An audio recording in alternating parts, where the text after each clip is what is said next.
لو كنا نسمع أو نعقل ما كنا في أصحاب السعير فاعترفوا بذنبهم فسحقا لأصحاب السعير إن الذين يخشون ربهم بالغيب لهم مغفرة وأجر كبير۔ موٹر سائیکل ہے SP70 اور KFP0795۔ یہ کس کی بائک ہے؟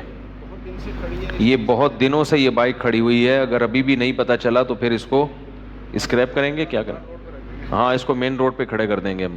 کئی دنوں سے مسجد کے یہ جو مسجد کی دیوار ہے نا، اس کو لوگوں نے کار پارکنگ کی جگہ بنایا ہوا ہے۔ یہ بھی ایک اعلان سن لیں، محلے والے بھی بیٹھے ہوئے ہیں، پتہ ہی نہیں ہوتا کہاں کہاں سے گاڑیاں لا کے لوگ یہاں کھڑی کر رہے ہیں۔ آپ اپنی کار اپنے گھر کے باہر پارک کر سکتے ہیں، کسی دوسرے کی جگہ پہ پارک بولو بھائی نہیں کر سکتے، اخلاقیات کے خلاف ہے۔ جی اچھی بات ہے، باہر آواز جا رہی ہے؟ ہاں شروع ہو گئی بھائی، چلو اچھا ہے اعلان، لوگ سمجھتے ہیں کوئی انتقال ہو گیا کسی کا۔ نہیں، میں بس اعلان کر رہا ہوں، اہل محلہ سے بھی گزارش ہے کہ مسجد کے ساتھ دیوار پہ گاڑیاں پارک نہ کریں اور بائکیں بھی پارک نہ کریں۔ ابھی تو بیان میں تو ایک الگ بات ہے، بیان کے علاوہ کی بات کر رہا ہوں۔ مسلسل دو تین گاڑیاں مسجد کی دیوار کے ساتھ پارک ہوتی ہیں۔ اب وہ مسجد کے اوپر ہمارا گھر ہے، ہمیں اپنی گاڑی پارک کرنے کے لیے جگہ نہیں ملتی۔ یعنی عجیب بد اخلاقی ہے کہ جس کی جگہ ہے وہ پارک نہیں کر رہا اور محلے والے پارک کر کے جا رہے ہیں، تو یہ بڑی بد اخلاقی کی بات ہے نا۔ آپ اپنی ٹینشن اپنے پاس، یعنی اپنے لیے اپنے گھر کے باہر آپ گاڑی کی پارکنگ کی جگہ تلاش کریں، یہ تو نہیں کہ دوسرے کی جگہ جہاں مل رہی ہے آپ نے وہاں جا کے گاڑی کھڑی کر دی، یہ بد اخلاقی ہے۔ تو اہل محلہ کو بھی آواز جا رہی ہے، یہاں بھی اہل محلہ بیٹھے ہوں گے۔ دوسری بات یہ ہے کہ یہ جو مدرسے کا بڑا گیٹ ہے، یہاں سے جب بھی گاڑی باہر لے کے نکلو، کسی نے گاڑی پارک کی بھی ہوتی ہے غلط جگہ پہ، تو وہ اس طرح سے پارک کی ہوتی ہے کہ گاڑی کے لیے موڑنے کا راستہ بچا ہی نہیں ہوتا، جانا ادھر ہے، جانا گھوم کے ادھر سے جانا پڑتا ہے۔ دیکھو کامن سینس جو ہے نا، یہ بہت بڑی اللہ کی نعمت ہے۔ آپ جب گاڑی کھڑی کر رہے ہیں تو 100 دفعہ سوچیں کہ یار میں ایسی جگہ گاڑی کھڑی کر رہا ہوں کہ یہاں سے اگر کوئی گزرنا چاہے گا تو کیسے گزرے گا۔ بعض دفعہ گزرنے کا راستہ ہوتا ہے، مگر آپ تھوڑا سا تمیز سے کھڑی کر لیتے نا تو راستہ کشادہ ہو جاتا۔ آپ نے ایسی جگہ گاڑی کھڑی کی ہے کہ راستہ اتنا ہے کہ وہ کوئی بہت ہی موت کے کنویں میں جو گاڑیاں چلاتے ہیں نا، ان کو بلانا پڑتا ہے کہ یار ذرا یہاں سے موڑ کے دکھاؤ۔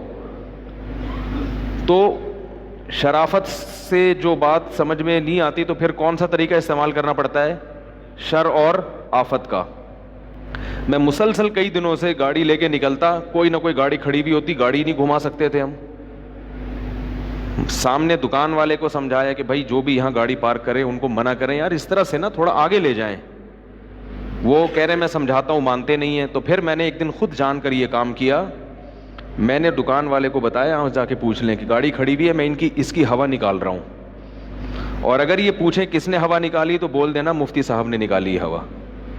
میں نے کہا میں گواہ بنا کے چوری چھپے یہ کام نہیں کر رہا، کیونکہ جب ایک دفعہ شرافت سے سمجھا دیا، 2 دفعہ سمجھا دیا، 3 دفعہ سمجھا دیا، بات سمجھ میں نہیں آ رہی۔ یہ میں آپ کو اس لیے اپنا کارنامہ بتا رہا ہوں کہ آپ بھی یہ طریقہ استعمال کر سکتے ہیں، پہلے محبت سے، دوسری دفعہ بھی محبت سے، تیسری دفعہ بھی محبت، اس کے بعد کیا کرنا ہے؟ ہوا نکالنی۔ تو میں تسلی سے گواہ بنا کے دکان والے کو کہا آپ بھی گواہ رہے، اور 4-5 لڑکے قریب قریب گزرے تھے، میں نے کہا آپ لوگ بھی گواہ رہے تاکہ کسی بے گناہ پہ الزام نہ آئے۔ صحیح ہے نا؟ میں نے کہا ان سے کہنا کہ یہ ہوا کس نے نکالی ہے؟ مفتی صاحب نے۔ بہت اچھی طرح جب تک پوری ہوا نہیں نکل گئی، کیونکہ اس طرح کہ وہ ٹائر بدلنا پڑے ان کو، ورنہ وہ تو لے جائیں گے آرام سے۔ تو یہ تمیز بھی ہونی چاہیے، کامن سینس بھی ہونی چاہیے۔ نبی صلی اللہ علیہ وسلم نے ارشاد فرمایا، یہ بس باہر والوں کے لیے کافی ہوگی۔ اچھا، یہ موٹر سائیکل ہے SP70 KFP0795۔ یہ بائک جن کی بھی ہو یہ پولیس کے حوالے کر دی جائے گی۔ تو 3 دن ہو گئے یہاں کھڑی بھی ہے کہ اس کا مالک کا پتہ ہی نہیں ہے کون ہے۔ تو یہ اہل محلہ کو اعلان ہو گیا، اب آپس کی باتیں ہم کریں گے انشاءاللہ، ٹھیک ہے؟ تو بیان شروع ہونے سے پہلے ایک چھوٹی سی بات آپ کو بتا دوں. رسول اللہ صلی اللہ علیہ وسلم نے فرمایا المسلم من سلم المسلمون من لسانہ و یدہ. بھائی ریکارڈ ہو رہا ہے کہ نہیں ہو رہا؟ اچھا، وہ پر بات آدھی ہوتی ہے آدھی رہ جاتی ہے، کلپ آ جاتا ہے مارکیٹ میں، وہ آدھا ریکارڈ نہیں ہوا تو آدھا ریکارڈ ہو جاتا ہے. رسول اللہ صلی اللہ علیہ وسلم نے ارشاد فرمایا المسلم من سلم المسلمون من لسانہ و یدہ. مسلمان وہ ہے جس کی زبان اور ہاتھ کے شر سے دوسرے مسلمان محفوظ رہیں. نہ اس کی زبان سے کوئی ایسا کام ہو، نہ ہاتھوں سے کوئی ایسا کام ہو جس سے دوسروں کو تکلیف ہو. یہ حدیث یاد رہے گی. دوسری حدیث، رسول اللہ صلی اللہ علیہ وسلم نے فرمایا ایمان کے 70 سے زیادہ شعبے ہیں. سب سے کم درجے کا شعبہ یہ ہے اماطۃ الاذی عن الطریق. راستے میں تکلیف دہ چیز دیکھو تو اس کو ہٹا دو. یہ دو حدیثیں سمجھ میں آئیں؟ نہیں آئیں؟ آ گئیں. اب دیکھو نبی صلی اللہ علیہ وسلم نے ایمان کا سب سے کم درجہ کیا بتایا ہے کہ راستے میں کوئی تکلیف دہ چیز نظر آ رہی ہے، اس کو اگر آپ راستے سے ہٹاتے نہیں ہو کہ بھائی میں نے تھوڑی پھینکی ہے. بعض دفعہ لوگ کہتے ہیں بھائی میں نے تھوڑی پھینکا یہ کچرا جو میں ہٹاؤں یہاں سے، میں نے تھوڑی یہ گٹر کا ڈھکن یہاں سے ہٹایا ہے، میں نے تھوڑی چرایا جو میں ڈھکن یہاں لا کے لگاؤں. لوگ یہ سوچتے ہیں. حدیث کا یہ مطلب نہیں ہے کہ آپ نے کیا یا کسی نے بھی کیا ہے. جس نے بھی کیا ہے اگر آپ نے دیکھا تو ایمان کا آخری درجہ کیا ہے کہ آپ اس کو وہاں سے ہٹائیں. یہ نہ دیکھیں کہ میں نے کیا کسی اور نے. وہ ایک موٹا آدمی کا انتقال ہو گیا، بہت بھاری جسم کا آدمی تھا، اب کوئی کندھا نہیں دے رہا اس کو. اب اس کے بیٹے لوگوں سے کہہ رہے ہیں بھائی جنازہ اٹھاؤ، تو ہر آدمی کہہ رہا ہے بھائی ہم نے تھوڑی مارا ہے. ٹھیک ہے، ہم نے تھوڑی مارا ہے جو ہم اس کو کندھا دیں. تو یہ دلیل صحیح ہے بھائی جس نے بھی مارا ہے، لیکن کندھا تو سب کو دینا پڑے گا نا، چاہے میت بھاری ہو یا ہلکی ہو، کندھا تو دینا ہے آپ نے. تو راستے میں اگر تکلیف دہ چیز نظر آتی ہے تو اسے دور کرنا ہم سب کی ذمہ داری ہے، اور سب سے زیادہ اس کے پڑوس میں جو رہنے والے ہیں. اب ایک طرف تو نبی یہ فرما رہے ہیں کہ یہ نہیں فرمایا کانٹا ہٹانا، کوئی بھی تکلیف کا کوئی بھی چیز جو لوگوں کی اور پبلک کی تکلیف کا سبب بن رہی ہے، اگر آپ تکلیف دہ چیز نہیں ہٹاتے تو مومن نہیں ہے. تو آپ بتائیں کہ اس شخص کا کیا حال ہوگا جو تکلیف دہ چیز ڈالتا ہے. ہمارا مسئلہ یہ نہیں ہے کہ ہم تکلیف دہ چیز ہٹاتے نہیں ہیں، اس سے تو ہم بہت آگے جا چکے ہیں. ہم باقاعدہ تکلیف دہ چیز راستے میں ڈالتے ہیں. تو ہم کس منہ سے قیامت کے دن رسول اللہ صلی اللہ علیہ وسلم کو چہرہ دکھائیں گے؟ بھائی گاڑی کو غلط پارک کرنا یہ راستے میں تکلیف دہ چیز ڈالنا ہے یا نہیں ہے؟ گلی کے کونے پہ کھڑی کر دی. اب جو گلی میں آ رہا ہے، گلی سے باہر نکل رہا ہے، وہ یا تو راستہ ہی بند، یا وہ بےچارہ ایسے جیسے کوئی نائٹ رائڈر کا، وہ ایک بچپن میں وہ انگلش فلم آتی تھی نائٹ رائڈر، اس کا وہ بہت ماہر ہوا کرتا تھا. تو کوئی ایسا یا تو موت کے کنویں میں گاڑی چلانا جانتا ہو، وہ وہاں سے گاڑی گھما سکتا ہے.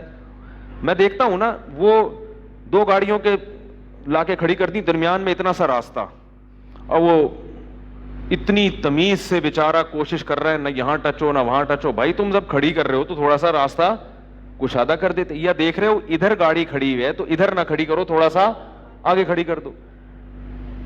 تو صبح و شام یہ حماقتیں نظر آ رہی ہوتی ہیں.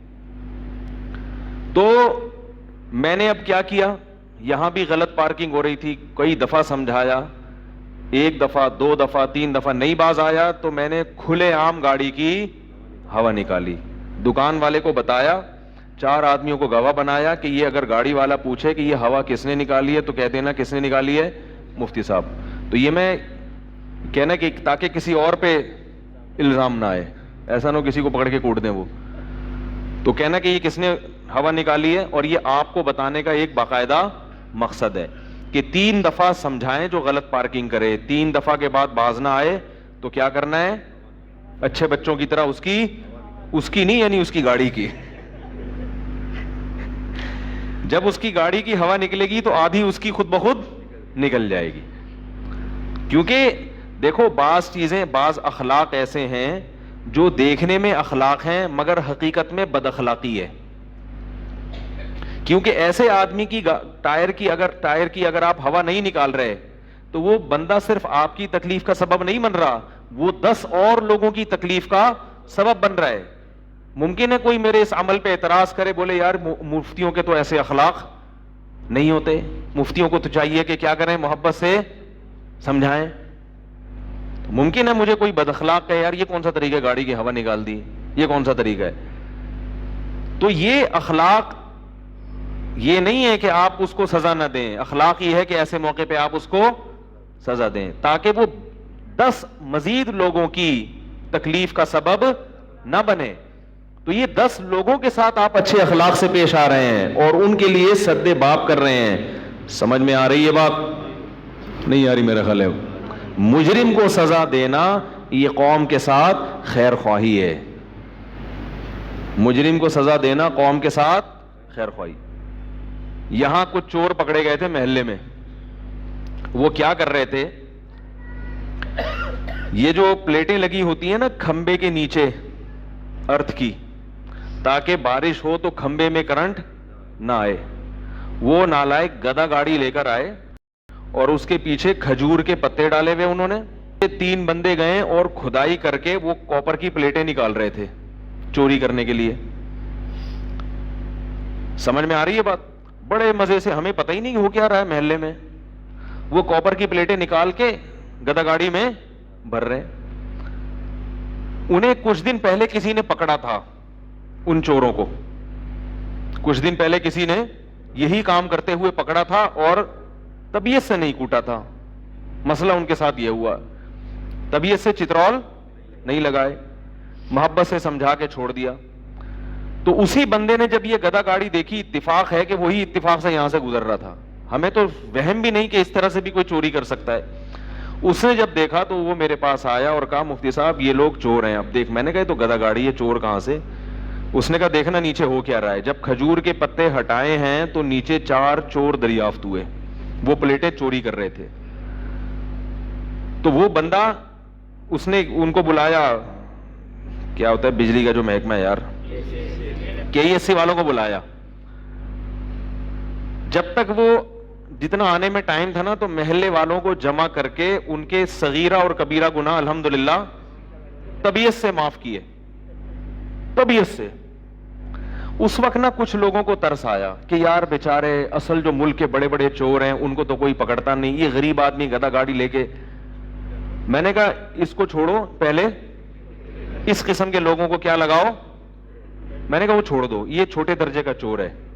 یہ جو سوچ رکھنے والے لوگ ہیں نا, ان کے چترول پہلے لگنے چاہیے, اس لیے کہ آپ اس پہ ترس کھا رہے ہو جو لوگوں کی زندگیوں سے کھیل رہا ہے. او بھائی تو نے چوری کرنا ہے, مسجد سے چپل چرا لے تو, وہ بھی غلط ہے کہ شروع نہ ہو جائے. لیکن آپ چند ٹکوں کی خاطر لوگوں کی زندگی سے کھیل رہے ہو, اور کرنٹ لگے گا کسی کو, بارشیں ہوتی ہیں, کھمبے میں کرنٹ آ گیا, کوئی بچہ مر گیا, اس کی گھر میں کیا حال ہو جاتے ہیں لوگوں کا. ان پہ لوگ کیا کر رہے ہیں, ترس کھا رہے ہیں اور حوالہ دے رہے ہیں کہ ملک میں بڑے بڑے چور گھوم رہے ہیں. میں نے کہا وہ ہمارے مشورے سے نہیں گھوم رہے, اگر وہ ہم سے پوچھ کے گھومتے تو ہم بھی ان کو کیا کرتے, پکڑتے, اور اگر ہمارے بس میں ہوتا تو ہم ان کو پکڑتے. تو اس لیے یہ جو ہے نا اخلاق نہیں ہے کہ آپ اس طرح کے لوگوں کے ساتھ اچھا رویہ رکھیں. یہ آج غلط پارک کر رہا ہے, کل اور لوگوں کو تکلیف دے گا. ایک اور چھوٹا سا واقعہ سنا کے بس میں آگے چلتا ہوں, بیان شروع کرتا ہوں. گلستان جوہر میں ایک دفعہ میں کھڑا ہوا ہوں, تو گاڑی جب میں نے پارک کی ہے, میں جب نکلا, ریکارڈنگ وغیرہ تھی درس قرآن کی, باہر نکلا تو ایک صاحب میری گاڑی کے بالکل پیچھے گاڑی پارک کر کے, یعنی مین روڈ پہ کہیں چلے گئے. اب مجھے غصہ آیا کہ کہیں گاڑی نکالنے کی جگہ ہی نہیں ہے. تو میں نے دیکھا کہ ایک بوڑھا آدمی اپنی بیوی کے ساتھ, وہ بھی بیچاری بوڑھی خاتون, اس نے کہا میں آدھے گھنٹے سے اس شخص کو تلاش کر رہا ہوں دھوپ میں, پوری مارکیٹ چھان ماری ہے, یہ پتا نہیں کہاں گیا. آدھے گھنٹے سے, آپ سوچو کیا گزرتی ہے انسان کے, بوڑھے آدمی کے اوپر. کہہ رہے میں نے اپنی گاڑی نکالنی ہے اور آدھے گھنٹے سے میں اس شخص کو تلاش کر رہا ہوں، یہ مجھے نہیں ملا. میں نے کہا آپ کے پاس کوئی چاقو ہو یا کوئی مسئلہ ہو تو آپ کیا کریں؟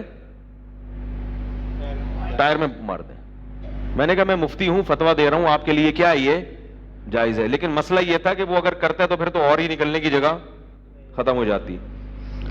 تو ایسے لوگوں کے ساتھ یہی ہونا چاہیے. وہ بس کھڑی کر کے چلے گئے کہ پتہ نہیں یار جب آئے گا تو دیکھیں گے. تو یہ نبی صلی اللہ علیہ وسلم نے فرمایا کہ راستے سے تکلیف دہ چیز نظر آئے تو کیا کرو؟ اس کو ہٹاؤ. اور ہم کیا کر رہے ہیں؟ راستے میں تکلیف دہ چیز کھڑی کر رہے ہیں. تو یہ بہت اہتمام اس کا ضروری ہے. اور رسول اللہ صلی اللہ علیہ وسلم نے یہ بھی فرمایا کہ مسلمان وہ ہے جس کی زبان اور ہاتھ سے دوسرے مسلمان محفوظ رہیں. اس حدیث کا بھی ایک غلط مطلب ہے اور ایک صحیح مطلب. اس کا غلط مطلب یہ ہے کہ لوگ یہ سمجھتے ہیں کہ ہم کوئی ایسا عمل نہ کریں جس سے دوسرے کو تکلیف ہو. بات آ رہی ہے سمجھ میں؟ یعنی ہم نیت نہ کریں، خود سے ہو جائے تو بھائی وہ تو خود سے ہو گیا نا. ہم نے تو ارادہ یہی کیا تھا کہ تکلیف، یعنی ہم نے باقاعدہ تکلیف دینے کا ارادہ نہیں کیا، یہ غلطی سے ہو گیا ہے، ہمارا ارادہ نہیں تھا. حکیم الامہ حضرت مولانا اشرف علی تھانوی رحمہ اللہ تعالی نہیں ہے. حدیث کا مطلب یہ ہے کہ ایک اردو کی گاڑی، اردو ہے ذرا اصطلاحی لفظ ہے، پھر میں اس کی آسان زبان میں سمجھاؤں گا. فرمایا عدم قصد ایذا یہ کافی نہیں ہے، قصد عدم ایذا ضروری ہے. یعنی آپ کا عمل ایسا ہو جس سے دوسروں کو تکلیف ہو. جب آپ سے پوچھا تو آپ کہہ رہے ہیں بھائی میری یہ نیت نہیں تھی، میری یہ نیت نہیں تھی، یعنی میرے نہ چاہتے ہوئے ہو گیا ہے. فرمایا اتنا کافی نہیں ہے، بلکہ یہ ضروری ہے کہ ہر عمل میں آپ یہ نیت کریں باقاعدہ کہ اس عمل سے دوسرے کو تکلیف نہ ہو. یعنی سرے سے کوئی نیت ہی نہیں ہے پھر تکلیف ہو جائے تو یہ بھی گناہ ہے. نیت ہو، بار بار 24 گھنٹے کام کرنے سے پہلے سوچے کہ یار میں یہ کر رہا ہوں اس سے کہیں یہ تو نہیں ہو جائے گا. اس کے جتنے پہلو ہیں نا منفی، اس پہ باقاعدہ بیٹھ کے آپ نے کیا کرنا ہے؟ غور کرنا ہے. آپ کے نہ چاہتے ہوئے اگر کسی کو تکلیف ہو گئی تو بھی آپ گنہگار ہو گئے، کیونکہ آپ نے تکلیف نہ پہنچانا یہ باقاعدہ چاہنا ہے. نہیں آ رہی بات؟ ایک ہوتا ہے بلا ارادہ تکلیف ہو جائے پھر بھی گناہ ملے گا، ایک ہوتا ہے کہ باقاعدہ ارادہ کیا کہ تکلیف نہ ہو. تھوڑی پیچیدہ بحث ہے، پتہ نہیں سمجھ میں آ رہی ہے کہ نہیں آ رہی. دیکھو ایک ہوتا ہے کہ آپ کہیں جا رہے ہیں چلتے ہوئے اور آپ سے کوئی ایسا کام ہو گیا نہ چاہتے ہوئے جس سے دوسرے کو تکلیف ہو گئی، تو اس پہ بھی گناہ ملے گا. کیونکہ آپ نے جب چل رہے ہو، سفر کر رہے ہو یا کچھ بھی کر رہے ہو تو ہر وقت بیدار رہنا ہے کہ کوئی ایسا عمل نہ ہو جائے. تو اس بیداری میں جو غفلت ہوئی ہے اس غفلت پہ بھی کیا ملے گا؟ گناہ ملے گا. تو باقاعدہ 24 گھنٹے اس ارادے سے زندگی گزارنا ضروری ہے کہ کہیں مجھ سے کوئی ایسا عمل تو نہیں ہو رہا کہ دوسرے کو تکلیف. ہاں آپ نے بیداری کے ساتھ عمل کیا پھر بھی ہو گئی تو وہ معاف ہے، کیونکہ آپ نے جو ذمہ داری تھی وہ پوری، بولو بھائی، کر لیے. تو اس لیے کچھ کام پبلک کو خود بھی کرنے پڑتے ہیں. بھی وہ ہمارے ایک دوست ہیں، ان کے آفس میں آگ لگ گئی. آپ کو فائر بریگیڈ والوں کے حسن اخلاق کا ایک نمونہ بتاؤں، یہ چشمدید گواہ ہیں وہ خود. ان کے آفس میں کیا لگ گئی؟ آگ. محلے والوں نے فون کیا کہ آپ کے آفس میں آگ لگ گئی. انہوں نے فائر بریگیڈ کو بلایا. فائر بریگیڈ کا عملہ بہت دیر بعد پہنچا ہے. سمجھ میں آ رہی ہے بات؟ اگر وہ ہوتے تو میں ان کی زیارت بھی کرا دیتا اگر وہ ڈر نہ لگ رہا ہوتا ان کو. انہوں نے مجھے خود بتایا کہ کافی دیر بعد عملہ پہنچا. اس وقت تک ہمارا آفس کافی حد تک 99% جل چکا تھا. جب وہ عملہ آیا تو پھر وہ کام ہی شروع نہیں کر رہا. ہم نے کہا بھائی شروع کرو کام. پھر کہتے ہیں مجھے سائٹ پہ لے گیا، اس نے بتایا کہ ہماری کوشش یہ ہوتی ہے کہ جب کسی بلڈنگ میں آگ لگے تو ایک مخبر ہم بھیجتے ہیں، وہ ہمیں بتاتا ہے کہ ابھی جل رہی ہے، ابھی پوری بلڈنگ جلی نہیں ہے. تو وہ مخبری کر رہا ہوتا ہے. جب پوری بلڈنگ جل جائے تو پھر وہ ہمیں بلاتا ہے. وجہ کیا ہے کہ جب آدھی بلڈنگ جلی ہوئی ہو اس کی آگ کو بجھانا مشکل ہے, پوری جل جائے تو بجھانا آسان ہے. ہاں یہ دیکھتے ہیں کہ کوئی بندہ نہ جل رہا ہو اس میں, اتنا الحمدللہ ہے کہ ایسا نہ ہو کہ آدمی جل رہا ہو. اگر آدمی نہیں جل رہے, آفس جل رہا ہے, کسی گھر میں آگ لگ گئی, پبلک بچ گئی ہے, بس وہ بتاتا ہے بھائی بندے نہیں ہیں اندر, کہتے پھر پوری آرام سے جل رہے. ہاں بندہ جل رہا ہو تو پھر اللہ کا شکر ہے ابھی اتنی ترقی نہیں ہوئی ہے, ابھی تھوڑی سی ملک مزید تبدیلی, اسی ترقی جو ہے نا ابھی وہ اللہ بچائے ایسی ترقی سے.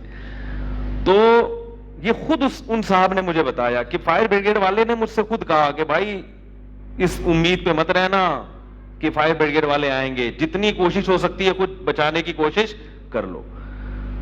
تو یہ حال ہمارے ملک میں چل رہا ہے, مختلف یعنی اداروں کا, مختلف محکموں کا. تو اس لیے سب سے بہتر یہی ہے کہ گاڑی غلط پارک کرے تو ہوا خود ہی نکال دو اس کی, پہلے شرافت سے سمجھاؤ, نہیں مانا تو ہوا نکال دو. یہ بد اخلاقی کی میں آپ کو ترغیب دے رہا ہوں تاکہ جو لوگ ہیں ان کے کو سہولت ہو جائے تھوڑی نا. تو یہ صورتاً بد اخلاقی ہے, حقیقتاً خوش اخلاقی ہے. اتنے خوش ہوں گے نا جو لوگ اس فلسفے پر, اور سعودی عرب میں سنا ایسا ہی ہوتا ہے کہ غلط گاڑی پارک کرے تو عرب لوگ سب سے پہلے اس کی ہوا نکالتے ہیں وہاں سے جا کے. وہ کہاں نکاح والے آ گئے, ابھی ایک نکاح کے بعد پھر بیان شروع کرتے ہیں. آپ لوگ لیٹ آ رہے ہیں بہت. اچھا ابھی سب آ گئے ہیں, جلدی سے نکاح بھی ہو جائے آن لائن, اچھا ہے, ثبوت رہے گا. اچھا بھائی مہر کتنا ہے؟ 1,00,000 روپے. اور دلہن کے وکیل سید علی حسن صاحب کہاں ہیں بھائی؟ سید علی حسن صاحب ادھر تھوڑا مارکیٹ میں آئے نا آپ, ٹھیک ہے نا, مارکیٹ سے کیوں دور ہے بھائی.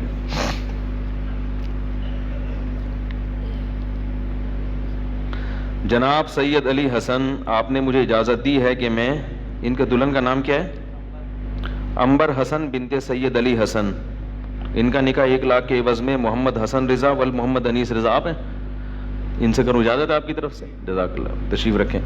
الحمدللہ نحمده ونستعینه ونستغفره ونؤمن به ونتوکل علیہ ونعوذ باللہ من شرور انفسنا ومن سیئات اعمالنا من يهده الله فلا مضل له ومن يضلل فلا هادي له ونشهد ان لا اله الا الله وحده لا شريك له ونشهد ان سيدنا وحبيبنا وشفيعنا وسندنا محمدا عبده ورسوله صلی اللہ تعالی علیہ وعلى آلہ واصحابہ وبارک وسلم تسلیما کثیرا کثیرا. اما بعد فاعوذ باللہ من الشیطان الرجیم. بسم اللہ الرحمن الرحیم.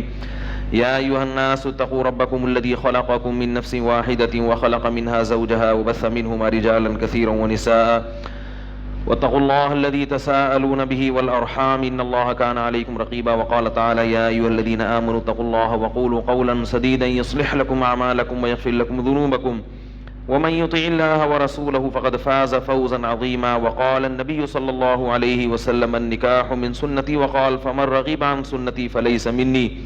وقال النبي صلى الله عليه وسلم تنكح المرأة لأربع لحسنها ولمالها ولنصبها فاظفر بذات الدين تربت يداك كما قال صلى الله عليه وسلم.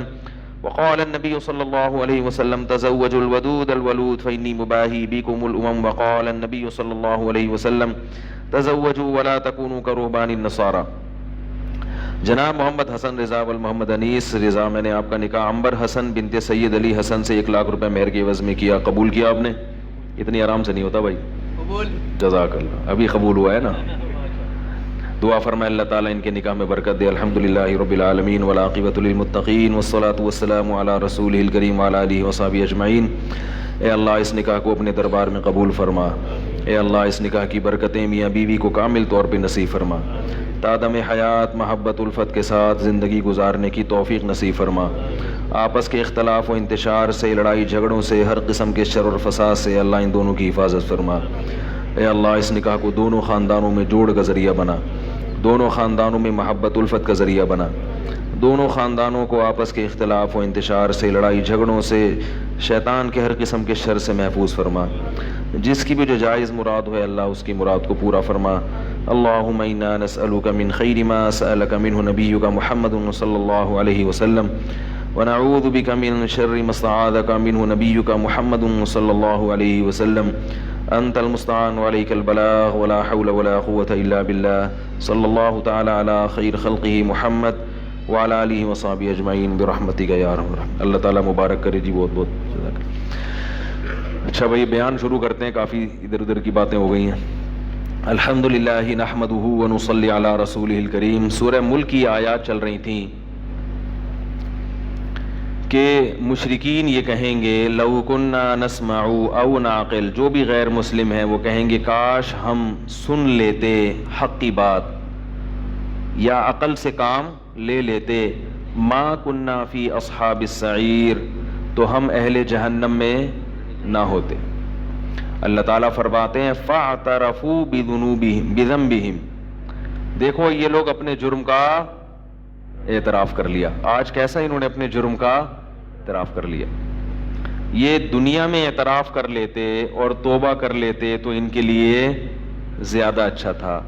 فرمایا فسحقا لاصحاب السعیر, بھڑکتی ہوئی آگ والوں کے لیے اللہ کی لعنت ہے ان کے اوپر. وہ لوگ جو آگ میں داخل ہونے والے ہیں وہ اللہ کی رحمت سے دور ہو گئے کہ اب جا کے اعتراف کر رہے ہو. دنیا میں مان لیتے, دنیا میں تسلیم کر لیتے تو تمہارے لیے بہت اچھا تھا. آگے ارشاد فرمایا کہ اس کے برعکس دوسرے لوگ بھی ہیں, دوسرے لوگ بھی ہیں جو عقل کو بھی استعمال کرتے ہیں اور سنتے بھی ہیں حق بات. وہ کون لوگ ہیں؟ ان الذین یخشون ربہم بالغیب, وہ لوگ جو اپنے پالنے والے سے ڈرتے ہیں بن دیکھے. مسئلہ سارا کہاں آتا ہے؟ یہیں پر.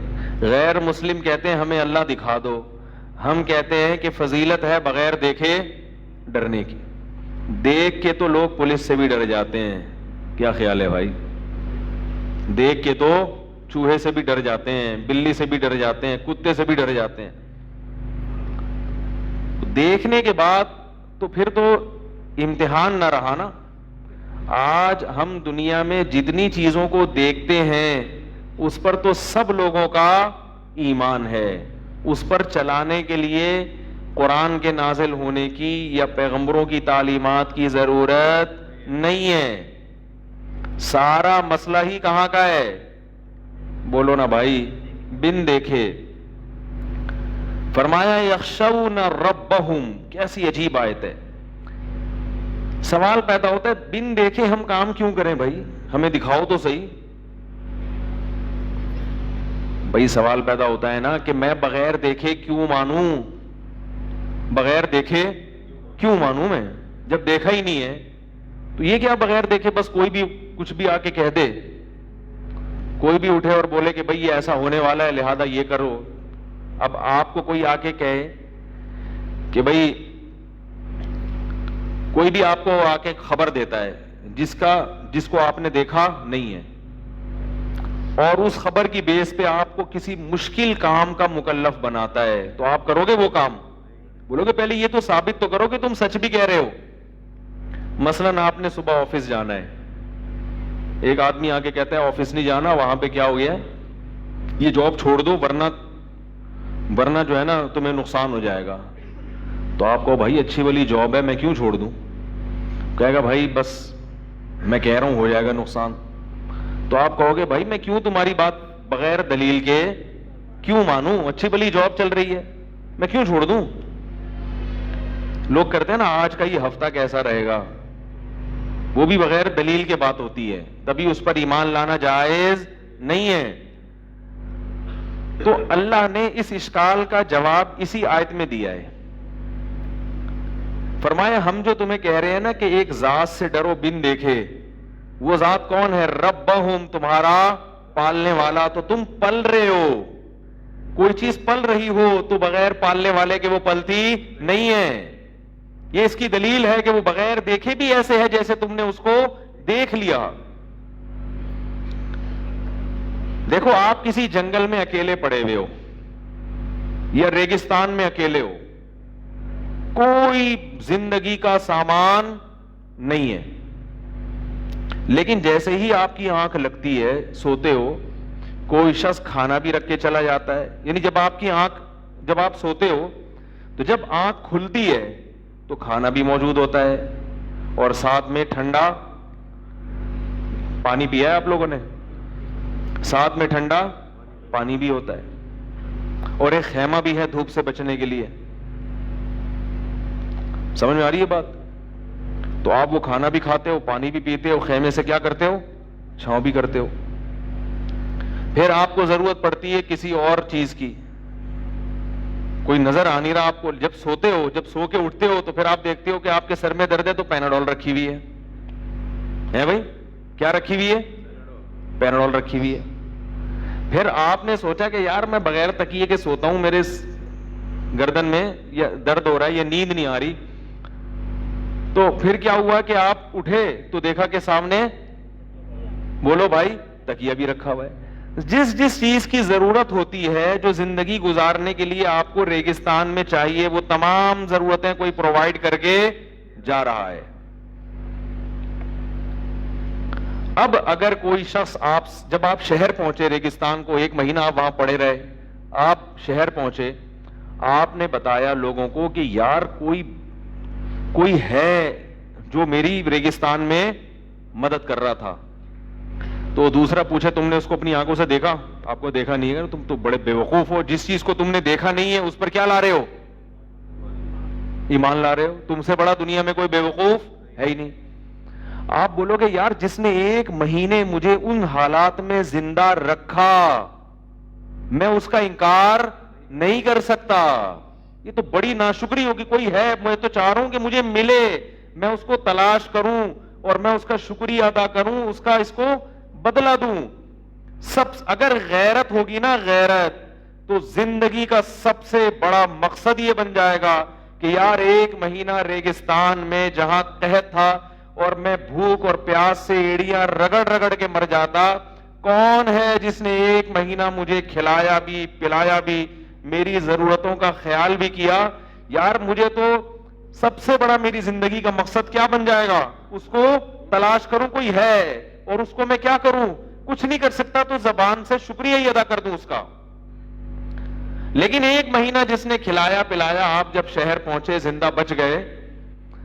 اب لوگ کہہ رہے ہیں یار کس نے کیا؟ آپ بولیں چھوڑو، ہمیں کیا، ہوگا کوئی رکھ کے چلا جاتا ہوگا پانی، ہوگا کوئی رکھ کے چلا جاتا ہوگا کھانا، ہمیں کیا.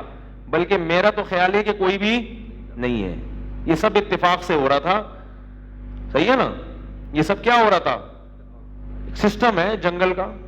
کوئی بھی بھوکا جائے گا تو اتفاق سے سیب آ کے اس کے قریب گر جائیں گے، اور اتفاق سے پانی کی بوتلیں بھی آئیں گی. یہ سب نیچر ہے، نیچرل ہے یہ. تو جب آپ کی ملاقات ہوگی اس حقیقی پالنے والے سے جس نے 1 مہینہ آپ کو کھلایا پلایا، وہ ایک دن آپ کو مل گیا اور اس کو کوئی ضرورت ہے، اب وہ آپ سے کہہ رہے یار میرا فلاں چھوٹا سا کام ہے وہ آپ کر دیں. آپ کہتے ہیں بھائی تم کون ہو؟ تو وہ کہتے ہیں میں وہی ہوں جو تمہیں 1 مہینہ کھلاتا. آپ کو میں تو مانتا ہی نہیں کہ مجھے کسی نے کھلایا بھی ہے اور کسی نے پلایا بھی ہے اور 1 مہینہ مجھے پالا ہے. میں مانتا ہی نہیں. یہ سب آٹومیٹک، خود بخود، بولو بھائی، ہوتا رہا ہے. تو کہے گا یار آٹومیٹک ایسے کیسے ہو گیا کہ تمہیں روٹی چاہیے تو روٹی آ رہی ہے؟ یہ آٹومیٹک ایسے کیسے ہو گیا؟ آٹومیٹک کو یہ خود پتا ہوتی ہے ساری چیزیں ہے بھائی؟ آٹومیٹک کوئی خود سے کوئی چیز ہے؟ یہ نیچر کو خود سے کوئی چیز ہے؟ کوئی نیچر بھی تو بنانے والا کوئی ہے نا. نیچر کو یہ پتا ہے کہ پانی بھی چاہیے زمین کو، نیچر کو یہ پتا ہے کہ اتنا سمندر ہونا چاہیے، اتنی خشکی ہونی چاہیے، نیچر کو یہ پتا ہے کہ اتنا پانی آسمانوں میں جانا چاہیے اور اتنا زمین میں برسنا چاہیے. نیچر کو یہ پتا ہے کہ مرد اور عورت پیدا ہونے چاہیے. نیچر کو یہ پتا ہے کہ ان دونوں کے سے نسل بڑھنی چاہیے.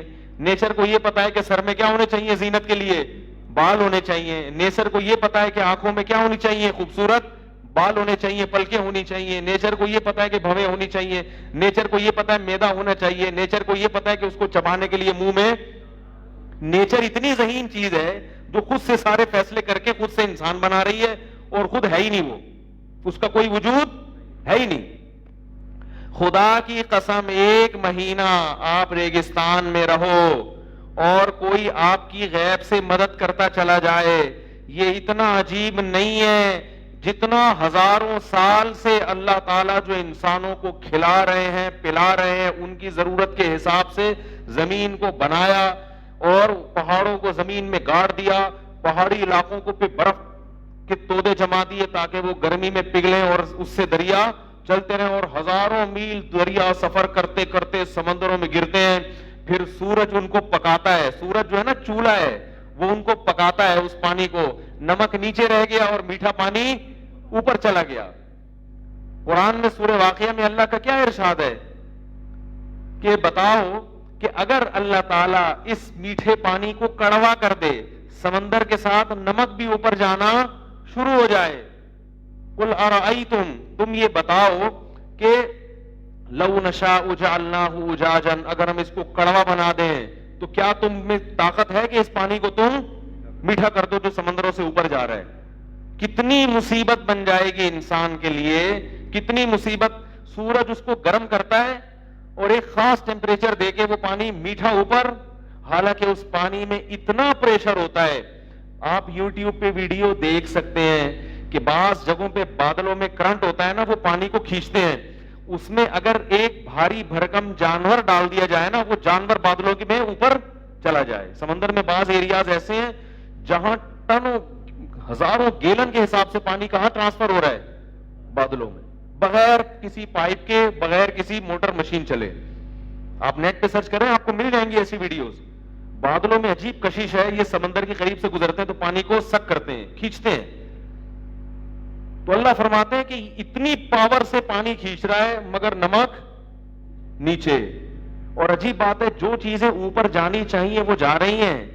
یا تو صرف ہائیڈروجن ڈائی آکسائڈ ہوتا نا, ہائیڈروجن کے 2 اور آکسیجن کا 1, تو خالص پانی اوپر جاتا. جیسے دبئی کا پانی, دبئی میں یو اے ای میں جو پانی پیا جا رہا ہے نا, وہ سمندر کے پانی کو ہیٹ دے کے بھاپ بناتے ہیں, اس سے ہائیڈروجن کے 2 اور آکسیجن کا 1 مالیکیول اوپر جاتا ہے, اور پھر اسی کو ریورس ٹھنڈا کرتے ہیں تو وہ پانی کیا بن جاتا ہے, میٹھا پانی.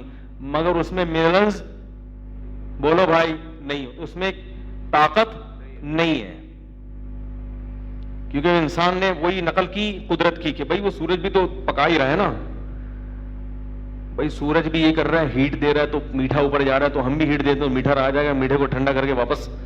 لیکن اس سے دبئی والوں کے سر کیا ہو گئے, گنجے.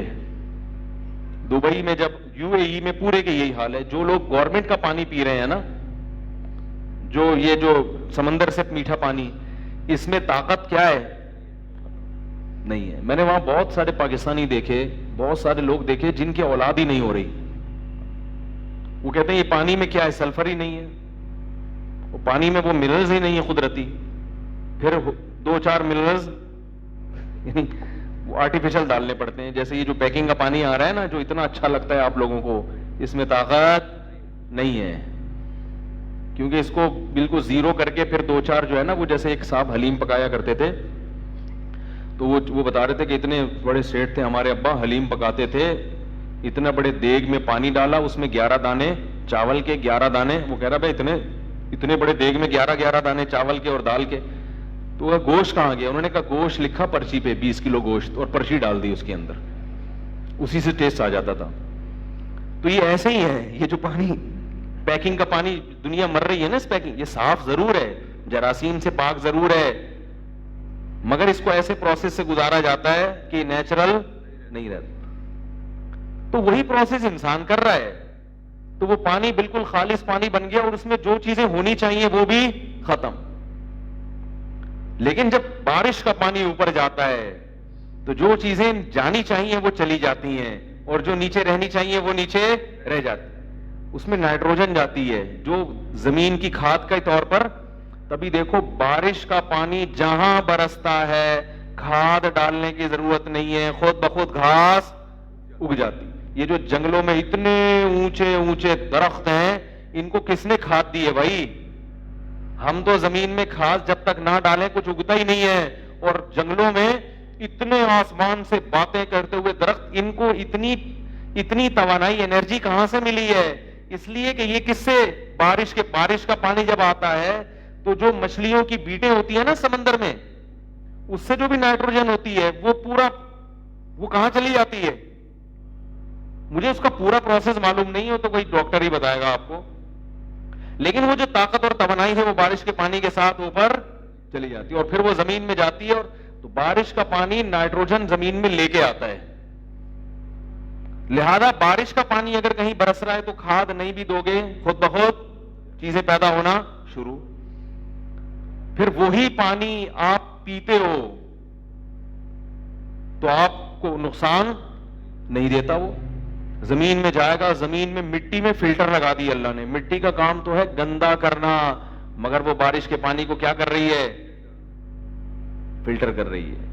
یعنی جتنا عرصہ زمین کے اندر رہے گا صاف ستھرا رہے گا, فلٹر ہوتا رہے گا. جیسے ہی نکال لیا خراب ہونا شروع. نیچے خراب نہیں ہو رہا, وہ مٹی کے اندر. اس کا مطلب ہے کہ کیا یہ نیچر کر رہی ہے؟ نیچر کو پتا نہیں ہے. نیچر کو کس نے بتایا کہ بھئی یہ انسان کو پانی کی ضرورت پڑے گی اور ایسا پانی جس سے سر کے بال, کیا خیال ہے؟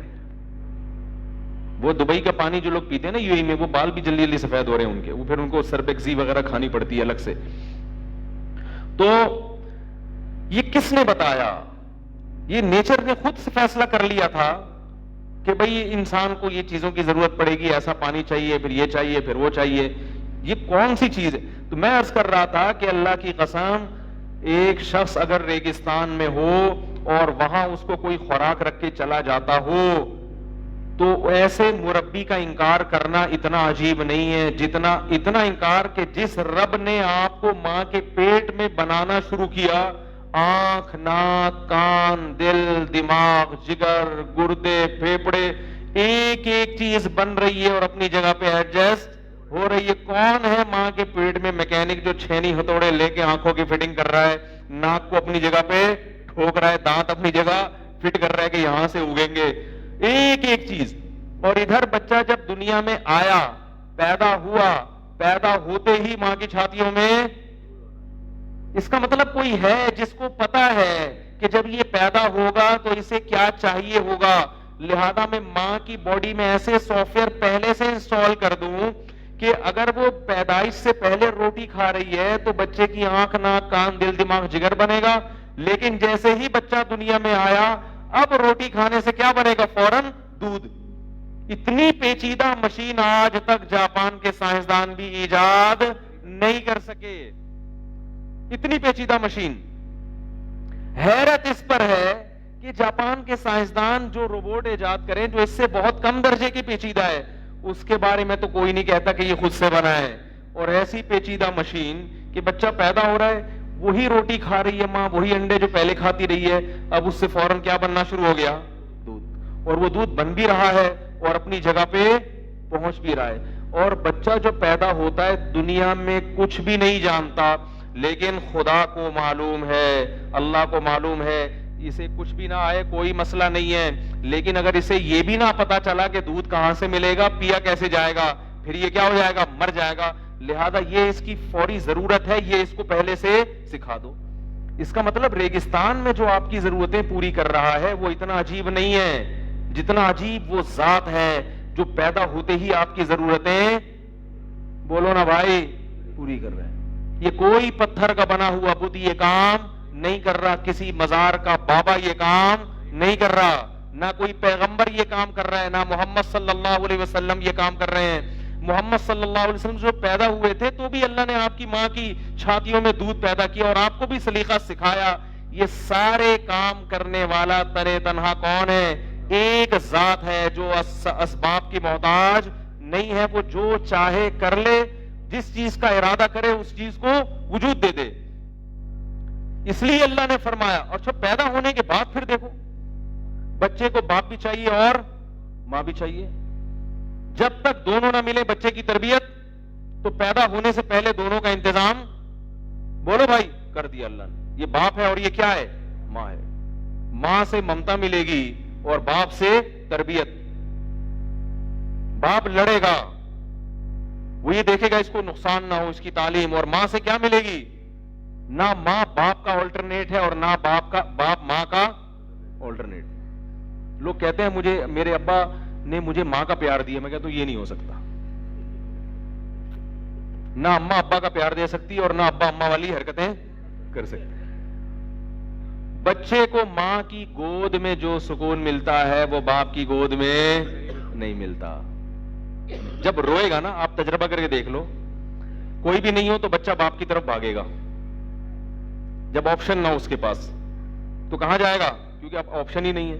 لیکن اگر اس کے پاس آپشن ہو اور وہ پریشان ہو, ابا کا آپشن بھی اماں کا, تو پھر کہاں جائے گا, ماں کے پاس. اس کو ماں کے پسینے کی بدبو بھی اچھی لگتی ہے. یہ اللہ نے, بولو بھائی, اس کے میں انسٹال کر دیا یہ.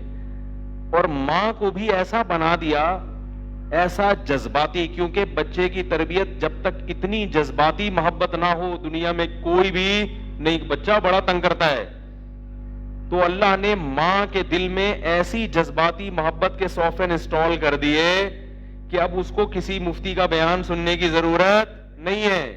وہ ہندو کے ماں میں بھی ڈال دیے, عیسائیوں کی ماں میں بھی ڈال دیے, ایسے ڈال دیے محبت کے وہ ماں مجبور ہوتی ہے اس محبت پہ, وہ اس کو سیکھنی نہیں پڑتی, قدرت نے ڈال دی.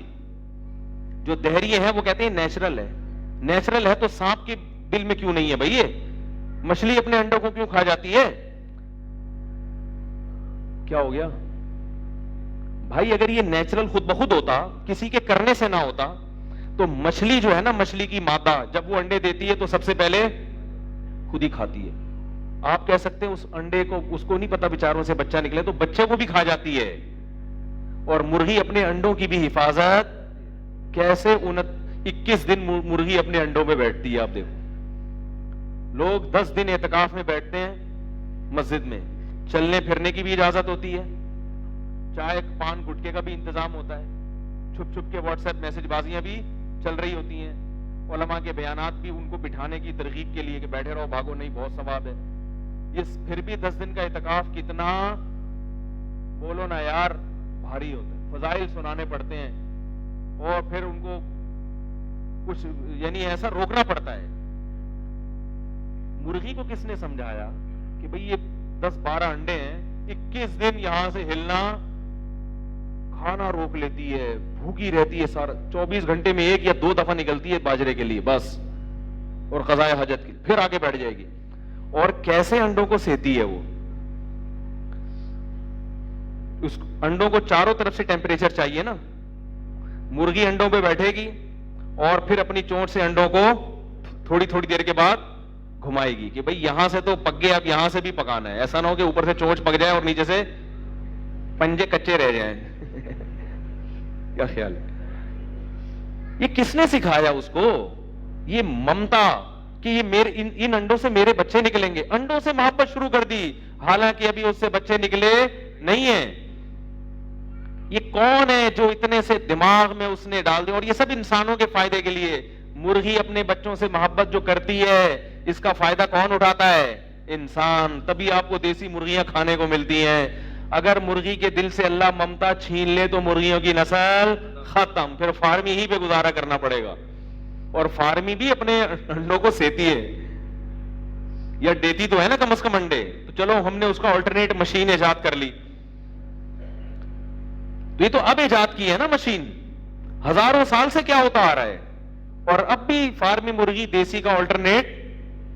تبھی میں کہتا ہوں مرغی اچھی بات ہے, فارمی بھی کھا لو, کوئی مسئلہ نہیں ہے, لیکن اگر دیسی کا آپشن ہے تو کیا کھاؤ؟ دیسی کا. کیونکہ جس کے نسب معلوم ہونا وہ زیادہ غیرت مند ہوتا ہے. وہ فارمی مرغی کے باپ دادا کا کچھ پتا, یہ بچے نکلتے ہی ماں کی ممتا سے محروم.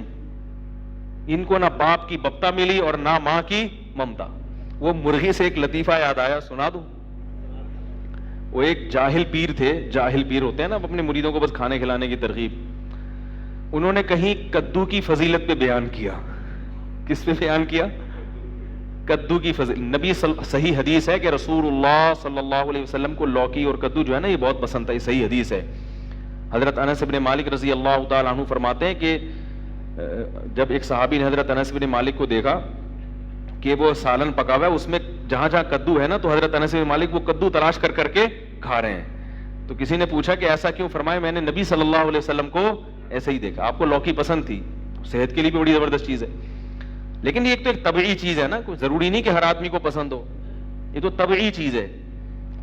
تو آپ وہ مولانا جو جاہل پیر تھے نا, انہوں نے اپنے مریدوں کو حدیث سنائی کہ کدو نبی نے کھایا, نبی کی سنت. جب کھانے کا ٹائم آیا نا تو وہ جو مرید تھا اس نے کہا کہ حضرت میں آپ کے لیے کدو شریف پکا کے لے آؤں. اب کدو کے ساتھ کیونکہ سنت تو شریف کا لفظ بھی ایڈ کر دیا کہ کدو اتنے فضائل سنے, تو حضرت میں آپ کے لیے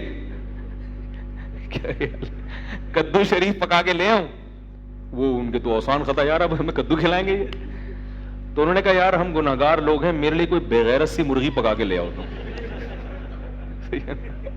ہم کیا ہیں, ہم بڑے گناہگار لوگ ہیں, کدو شریف کہاں, ہمارے لیے کوئی بغیرت سی جس میں غیرت بالکل بھی نہ ہو. تو یہ جو فارمی چکن ہے نا, اس بیچاری کو کچھ پتہ نہیں ہے. خیر جائز ہے کھانا. تو کیا میں بول رہا تھا میں یار, کہاں سے کہاں ہوا چلی جاتی ہے. ہاں میں یہ عرض کر رہا تھا, دیکھو یہ سارے کام کہ یہ کس پر بات آئی تھی.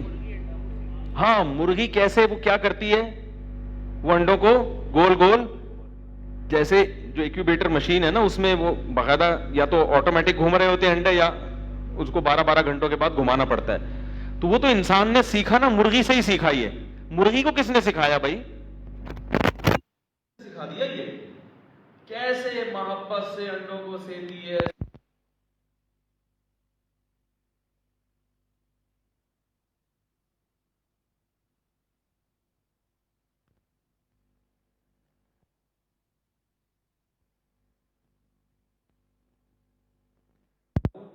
آپ اگرچہ کتنے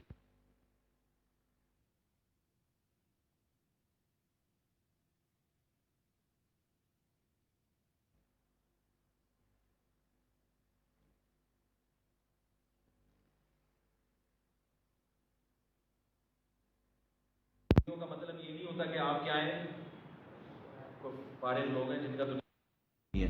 جانور پالنا یہ اس میں آپ کو فطرت کا حسن نظر آتا ہے, اس کے بڑے فائدے ہیں.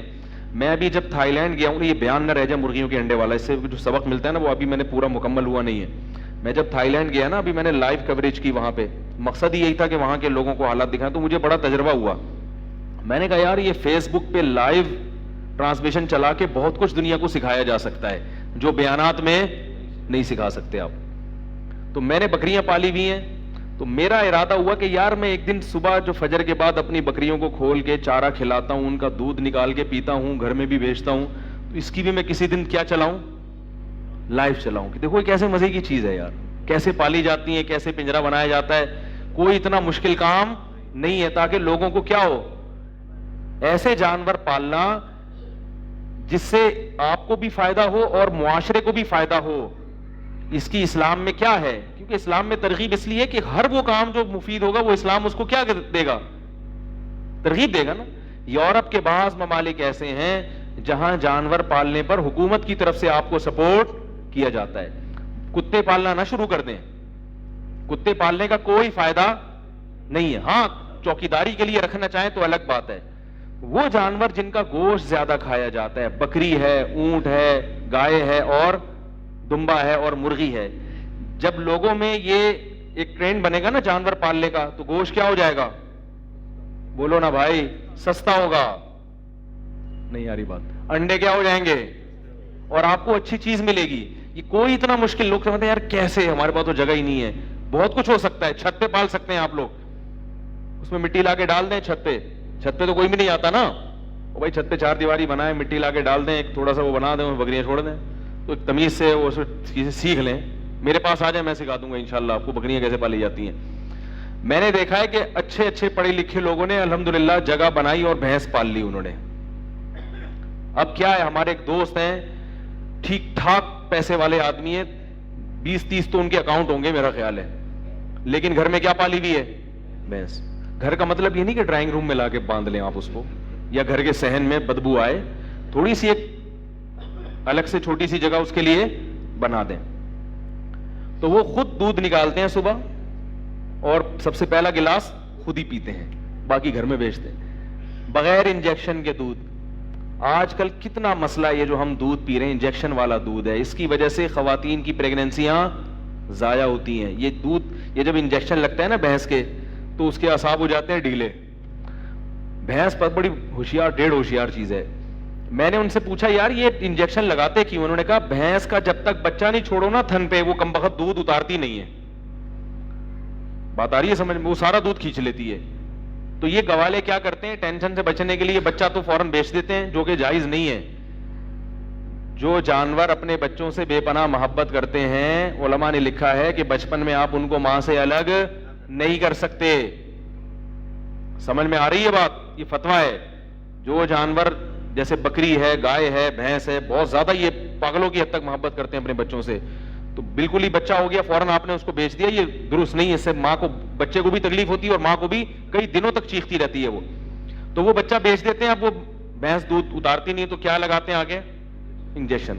تو اس انجیکشن سے نقصان کیا ہوتا ہے, وہ تو سپریم کورٹ کا فیصلہ بھی آ گیا اس کے خلاف. وہ انجیکشن جب بھینس کے جائے گا تو اس کے دودھ میں اس کے اثرات, بولو بھائی, آتے ہیں. پھر جب وہ دودھ آپ پیئیں گے تو آپ میں بھی اس کے اثرات, تو آپ کے بھی اعصاب کیا ہو جائیں گے؟ وہ بھینس کی بریک فیل ہو جاتی ہے, وہ جو دودھ کو کھینچنے کی طاقت ہے نا وہ ختم, تو آپ کی بھی بریکیں کیا ہو جائیں گی؟ فیل. ہر جگہ آپ کی بریکیں فیل. تو یہ نقصان ہو رہا ہے. تو خود جانور پال لو, آرگینک چیزیں کھلاؤ اس کو, اس کا دودھ نکالو اور پیو, دیکھو کیسے لال ٹماٹر ہو جاؤ گے تھوڑے دنوں میں.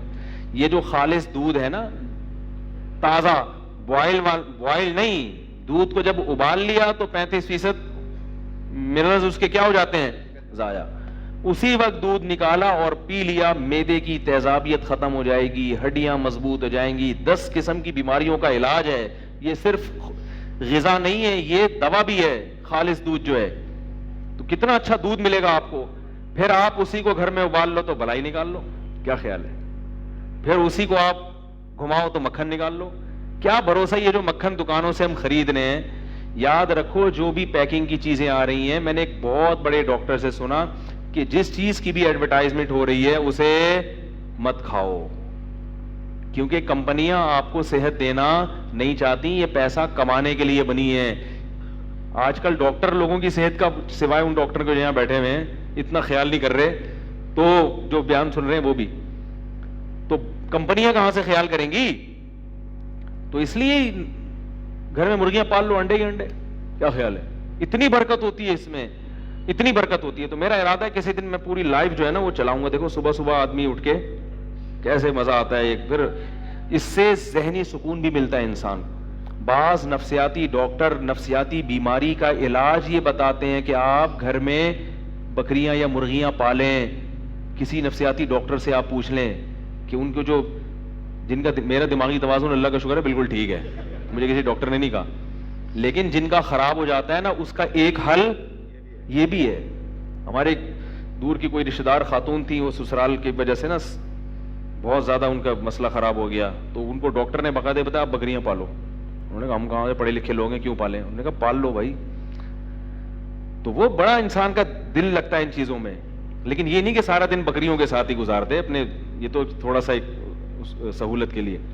تو اب مجھے وہ صاحب ترغیب دینے بھینس بھی خرید لو. میں نے کہا بھینس کے لیے ایک بندہ بھی خریدنا پڑے گا ساتھ میں, کیونکہ بھینس پالنا, کیونکہ وہ روزانہ اتنا گوبر, ہم تو سارا دن گوبر ہی صاف کرتے رہیں گے اس کا بیٹھ کے. تو میں نے کہا بھینس کے ساتھ ایک بندہ بھی کھوٹے سے, بولو بھائی, باندھنا پڑتا ہے. تو وہ بندہ بھی باندھنا پڑے گا جو 24 گھنٹے اس کی سیوا کرتا ہے. تو بھینس کی سیوا کرنی پڑتی ہے. گائے زیادہ اچھی چیز ہے بھینس سے, گائے میں دودھ بھی زیادہ ہوتا ہے, اور گائے کا دودھ بھینس سے کئی گنا زیادہ صحت مند ہوتا ہے. صحت کے لیے, ابے رات کر لو سبق بھائی, مفید ہے, سمجھ رہے ہو؟ بھینس کا دودھ گاڑھا ہوتا ہے نا, موٹاپا لاتا ہے جسم میں, اور گائے کا دودھ تھوڑا پتلا ہوتا ہے, اس میں کہتے ہیں کہ میگنیشیم کی مقدار زیادہ ہوتی ہے, ہڈیاں مضبوط رہتی ہیں اس سے. صحت کے لیے گائے کا گوشت اچھا نہیں ہے اتنا, گائے کا دودھ زیادہ اچھا ہے. لیکن پھر بھی بھینس, گائے نہیں پالتے تو بھینس بھی ٹھیک ہے. یہ جو دودھ پی رہے ہیں اس سے بہرحال جو خالص تو ملے گا نا, چلو کوئی بات نہیں. تو اور پھر یہ بھی بتا دوں کہ یہ جو انجیکشن والا دودھ مل رہا ہے نا مارکیٹ میں, ڈبے سے پھر بھی بہتر ہے. کہیں آپ کہیں چونکہ انجیکشن والا دودھ ہے تو چلو ڈبے پینا شروع کرو, ڈبے پی کے ڈبے جیسے ہو جائیں گے آپ, جیسے کہ ہو رہے ہیں پبلک. وہ پھر بھی نیچر کے زیادہ قریب ہے نا, چاہے وہ انجیکشن سے ہی اتارا ہو. نقصان دہ ہے مگر اتنا نہیں جتنا یہ جو ڈبے والی چیزیں آ رہی ہیں نا, ان سے پھر بھی وہ بہتر ہے. تو کہاں سے کہاں بات چلی گئی یار. تو میں انشاءاللہ کسی وقت نا فیس بک پہ لائیو ٹرانسمیشن چلاؤں گا. دیکھو بکری ہے, دیکھو کتنا مزہ آئے گا آپ کو. بولو یار یہ تو کیسے کھا رہی ہے اور پھر کیسے اپنے پنجرے میں واپس وہ باڑے میں واپس جا رہی ہے, تو انشاءاللہ دکھائیں گے آپ کو کسی دن. تو کیا بات کر رہا تھا میں؟ ہاں, تو میں کہہ رہا تھا دیکھو مرغی کیا کرتی ہے, اپنے انڈوں کو گھماتی رہتی ہے, پھر ایک جب چوزے نکلنے کا ٹائم آتا ہے تو وہ اس کے آہستہ آہستہ چھلکوں کو توڑتی ہے. اور عجیب بات ہے کہ مرغی کے جو بچے نکلے ہیں, ابھی نکلے نا, آپ انہی کی شکل کا کوئی دوسرا بچہ اس میں رکھ کے دکھا دو, وہ اس کو ایکسپٹ نہیں کرے گی, وہ نہیں کرے گی, وہ بالکل شکل بھی ویسے کہ نہیں ہڑا ہے اس کو نہیں. یہ کس نے سکھایا کہ یہ سوتیلا ہے اور یہ اپنا ہے؟ لیکن اگر مرغی کو آپ تھوڑا سا دھوکہ دے دو نا, اس کو یہ محسوس کرا دو تمہارا ہے, وہ دھوکے میں بھی آ جاتی ہے. یعنی اس کو قدرت نے یہ سکھا دیا کہ جو تمہارا ہے نا وہ تو تمہارا ہے, جو تمہارا نہیں ہے وہ تمہارا نہیں ہے. اب اگر دھوکے سے آپ نے اس کو یہ باور کرا دیا کہ یہ تمہارا ہے تو وہ مان لے گی اس کو. وہ کیسے دھوکہ دیا جاتا ہے کہ جس دن آخری دن ہو نا نکلنے کا, بالکل نکل رہے ہیں, اسی دوران اگر آپ چپکے سے اسی سائز کا چوزا کسی انڈے کے چھلکے میں ڈال کے لا کے رکھ دیں تو پھر مرغی کنفیوز ہو جاتی ہے. بعض دفعہ یہ سمجھتی ہے کہ یہ بھی میرا ہی ہے, یہ کنفیوز ہو جاتی ہے وہ, اور پھر وہ مان لے, پھر اس سے بھی وہی عشق محبت. اس کا مطلب ہے اس کو کسی نے یہ سکھا دیا ہے کہ تمہارا اور پڑوسیوں کا اس میں فرق ہے. تو یہ کہاں اس نے یہ سیکھی ہیں بھائی باتیں, کون سا سلیبس ہے؟ اور پھر دیکھو مرغی ایسے بچوں کی خاطر لڑتی ہے. میں ایک دفعہ ڈڑبا میں نے بنایا ہوا تھا, تو میں نے اس میں مرغیاں لے کر آیا, خود نہیں بنایا تھا, کسی کارپینٹر سے بنوایا تھا, سمجھ رہے ہو؟ ٹھیک ہے, کہیں آپ ڈڑبوں کا آرڈر بھی دینا شروع کر دیں, یار ہمیں تو پتہ نہیں تھا. تو وہ کیا ہوا ہے کہ جناب ہم نے ایک نئی مرغی لا کے ڈالی جو ذرا کمزور, تو پرانی جتنی ہے نا وہ اس پہ برس پڑی. یہ کون آ گیا بھائی ہمارے یہاں, وہ مار مار کے بیچاری کا برکس زخمی کر دیا. اب ہم اس کو الگ رکھ رہے ہیں تھوڑا سا کہ بھائی اللہ کی قدرت دیکھو, اس نے انڈے دیے اور یہ انڈوں سے اس کے بچے, جس دن اس کے بچے نکلے ہیں تو اب یہ پیچھے پیچھے باقی مرغیاں آگے آگے. صحت وہی ہے لیکن کانفیڈنس کتنا بڑھ گیا کہ اب دفاع کا جذبہ پیدا ہو گیا کہ بھائی اب تک تو کمزوری دکھاتے رہتے, پٹتے رہے, اب اگر پٹ گئے تو نقصان کس کا ہوگا؟ بچوں کا. اب پٹنا نہیں ہے. وہ ایسا خونخوار بنی ہے. میں دیکھ رہا تھا یار کس نے اس کو یہ چیزیں سکھائی ہیں, کیسا کانفیڈنس, اور اب کیسا یہ اپنے سے طاقتور مرغیوں کو مار رہی ہے. اسی ہم کہتے ہیں کہ نیچر کا کوئی آلٹرنیٹ نہیں ہے. ہم خواتین کو بھی یہ سمجھاتے ہیں کہ تمہارا سب سے بڑا سرمایہ تمہاری اولاد ہے. اللہ نے انسانوں میں بھی یہی رکھا ہے, بچے روکو گے تو عورت کی کا نقصان اس میں زیادہ ہے. عورت کا تو سب سے بڑا سرمایہ اس کی اولاد ہے. دیکھو بیوی کو حکم ہے شوہر کی فرما بردار بنے, بہن کو حکم ہے بھائی کی فرما بردار بنے. ہر جگہ عورت کو حکم دیا اللہ تعالیٰ نے کہ کیا کرے, مرد کی اطاعت. اگر وہ نہیں بھی کرتی تو مرد ویسے بھی حاوی ہوتا ہے اس کے اوپر, پھر بھی حاوی ہوتا ہے طاقت کی بیس پہ. لیکن واحد ایک اولاد ہے جو ہمیشہ ماں کے تابع رہتی, اور فطرتاً بھی تابع, ذہنی طور پر بھی تابع, اور اسلام نے بھی حکم دیا. تو وہ جس پر آپ کو اللہ نے حکومت کا بھرپور حق دیا تھا وہی آپ نے ایک دو کے بعد کیا کر دیا؟ روک دیا. تو آپ نے اپنے بڑھاپے کا, اپنی جوانی کا ستیہ ناس کر دیا. تو وہاں بھی ایسا ہی ہوتا ہے کہ جن عورتوں کی اولادیں ہوتی ہیں ان میں کانفیڈنس زیادہ ہوتا ہے, وہ نہیں گھبراتی زیادہ معاشرے سے اور ان چیزوں سے ڈرتی نہیں ہے. تو اللہ تعالیٰ نے کیسا سسٹم بنایا, کیسا. تو وہ میں ریگستان کی مثال, ہاں میں مثال دے رہا تھا کہ دیکھو یہی مرغی ہے, اپنے بچوں کو پالتی ہے, مگر مرغے میں باپ والی بپتا اللہ نے نہیں رکھی. لیکن اگر یہ نیچرل ہوتا کہ خود سے مرغا, تو پھر کبوتروں میں بھی ہونا چاہیے تھا. کبوتروں میں کیا کرتے ہیں, بہت سے پرندے ایسے ہیں جس میں ماں اور باپ مل کے بچوں کو پالتے ہیں. کبوتروں میں کیا ہوتا ہے, 12 گھنٹے مادہ انڈے سیتی ہے اور 12 گھنٹے شوہر کی ڈیوٹی لگتی ہے. اب میں جا رہی ہوں, تم ذرا سنبھالو اس میں, میں ذرا ہفتہ بازار جا رہی ہوں شاپنگ کرنے کے لیے, بہت ہو گئی, میں بیٹھی نہیں رہوں گی یہاں پہ. وہ کہتے ٹھیک ہے بھائی, بیٹھا جاتا ہے. وہ 12 گھنٹے سے کیا ہوتا ہے, یہ ان کو ٹائمنگ کس نے بتائی؟ آپ کے پاس گھڑی نہ ہو, آپ اندھیرے میں بیٹھے ہوں, آپ اندازہ لگا لو کہ 12 گھنٹے ہو گئے. لیکن کبوتروں کو اندازہ ہو جاتا ہے کہ آدھا دن گزر چکا, اب میری شفٹ چینج ہو رہی ہے.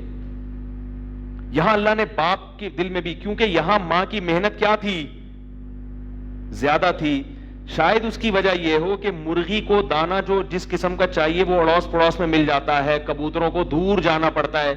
اگر اللہ تعالیٰ کبوتر کے باپ کی بپتا نہ ڈالتے تو ماں کو دانا چگنے دور جانا پڑتا, جس سے ہیٹ انڈوں کو صحیح طریقے سے نہ ملتی. تو اللہ نے کبوتروں کی نسل کو برقرار رکھنے کے لیے اللہ نے کہا کہ بھائی تم دانا چگنے جاؤ تو میں باپ کے دل میں باپ کی شفقت ڈال رہا ہوں. یہ کام خود بخود بولو نا یار نہیں.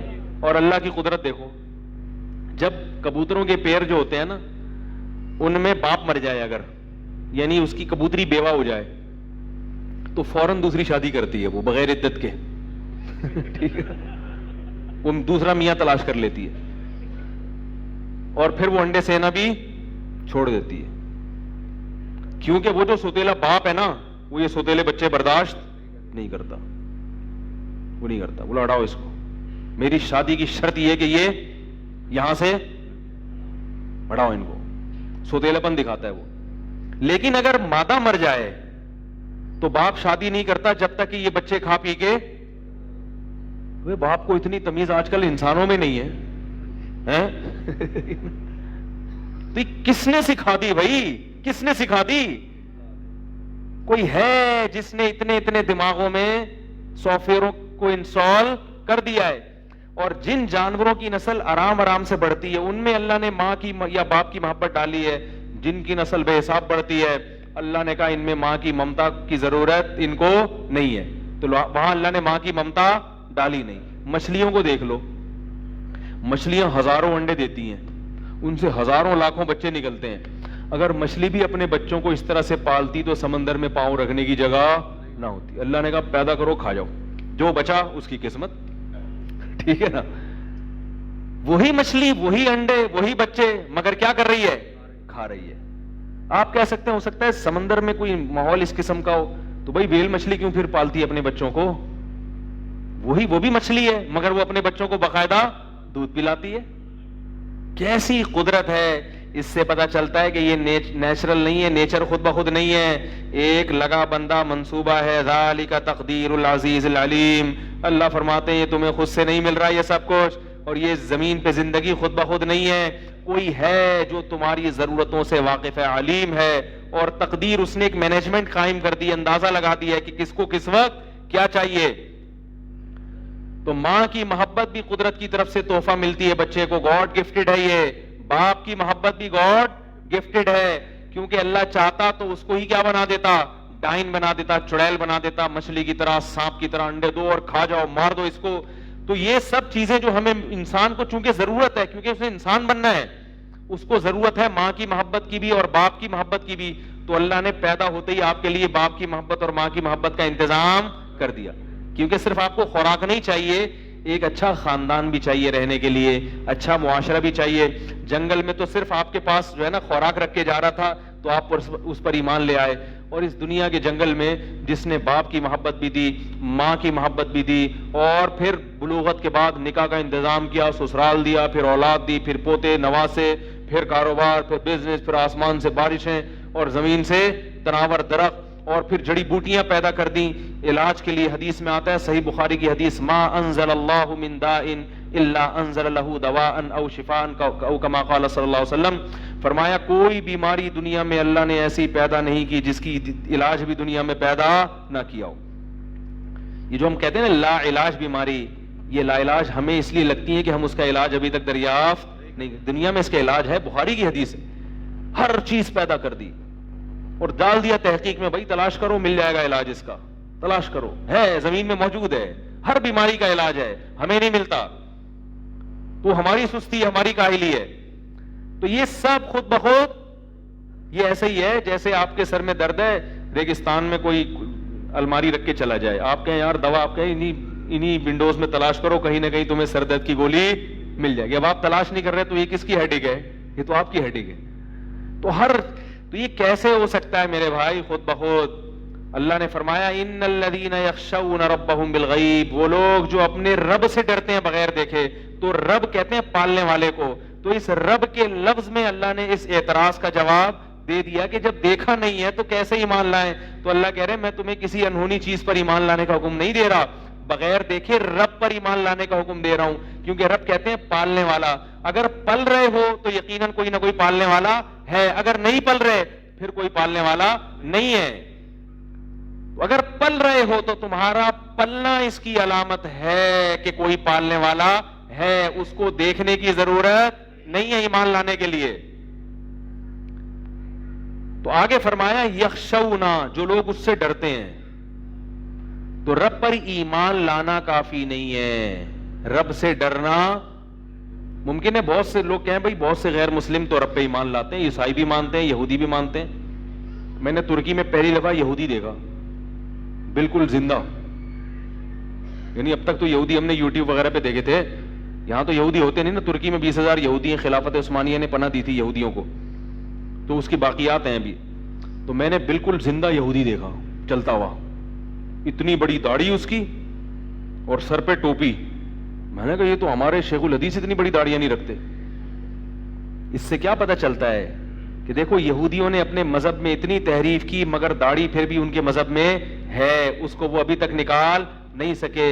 تو افسوس اس پر ہے کہ یہودی کئی ہزار سال کے بعد بھی داڑھی اپنی تورات سے نہیں نکال سکا، اور ہمارے غامدی صاحب نے داڑھی 1,500 سال کے بعد ہی اسلام سے بولو بھائی نکال دی. جناب پروفیسر غامدی صاحب نے کیا کہا ہے کہ اسلام میں داڑھی نہیں ہے. یہ تو کلچر تھا اس زمانے کا. یہودی کہتے ہیں کلچر نہیں تھا، یہ پیغمبر کی سنت ہے. اور ہمارے پروفیسر غامدی صاحب کیا کہتے ہیں یہ کلچر تھا، سب رکھتے تھے تو رکھ لی، یہ اسلام میں ضروری نہیں. یہودی اتنے ماڈرن ہو کے بھی داڑھی کو اپنے مذہب سے نہیں. اور میں نے تورات میں خود پڑھا ہے کہ حضرت موسیٰ علیہ الصلوۃ والسلام کو اللہ نے کوہ طور پہ بلایا اور حکم دیا کہ اپنی قوم کو کہہ دو کہ داڑیاں مت کاٹیں. اب تک وہ حکم تورات میں موجود ہے. یہودی داڑھی کاٹتے ہیں بہت سارے، مگر مانتے کیا ہیں کہ اصل حکم کیا ہے؟ بولو بھائی رکھنے کا.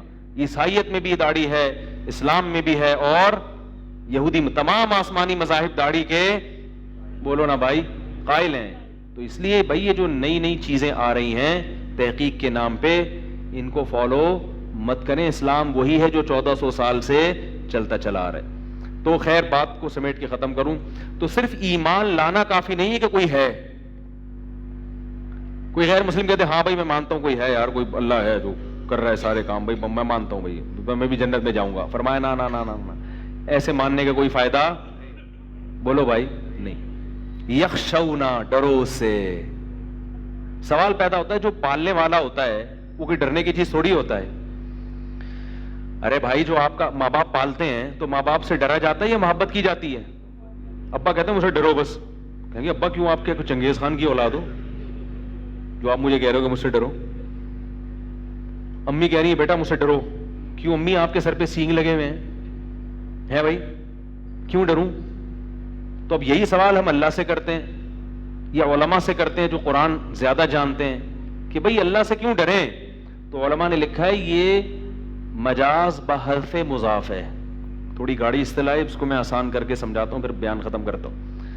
مجاز بحرف مضاف کہتے ہیں کہ ہم کلام میں بہت سے ایسے الفاظ استعمال کرتے ہیں جن میں ان شارٹ ہم بات کرتے ہیں. ایک لفظ کیا ہوتا ہے موضوع. جیسے میں نے بھی کہا نا کہ آپ گاڑی کوئی غلط پارک کرے تو ہوا نکال دیں، ان کی ہوا نکال دیں.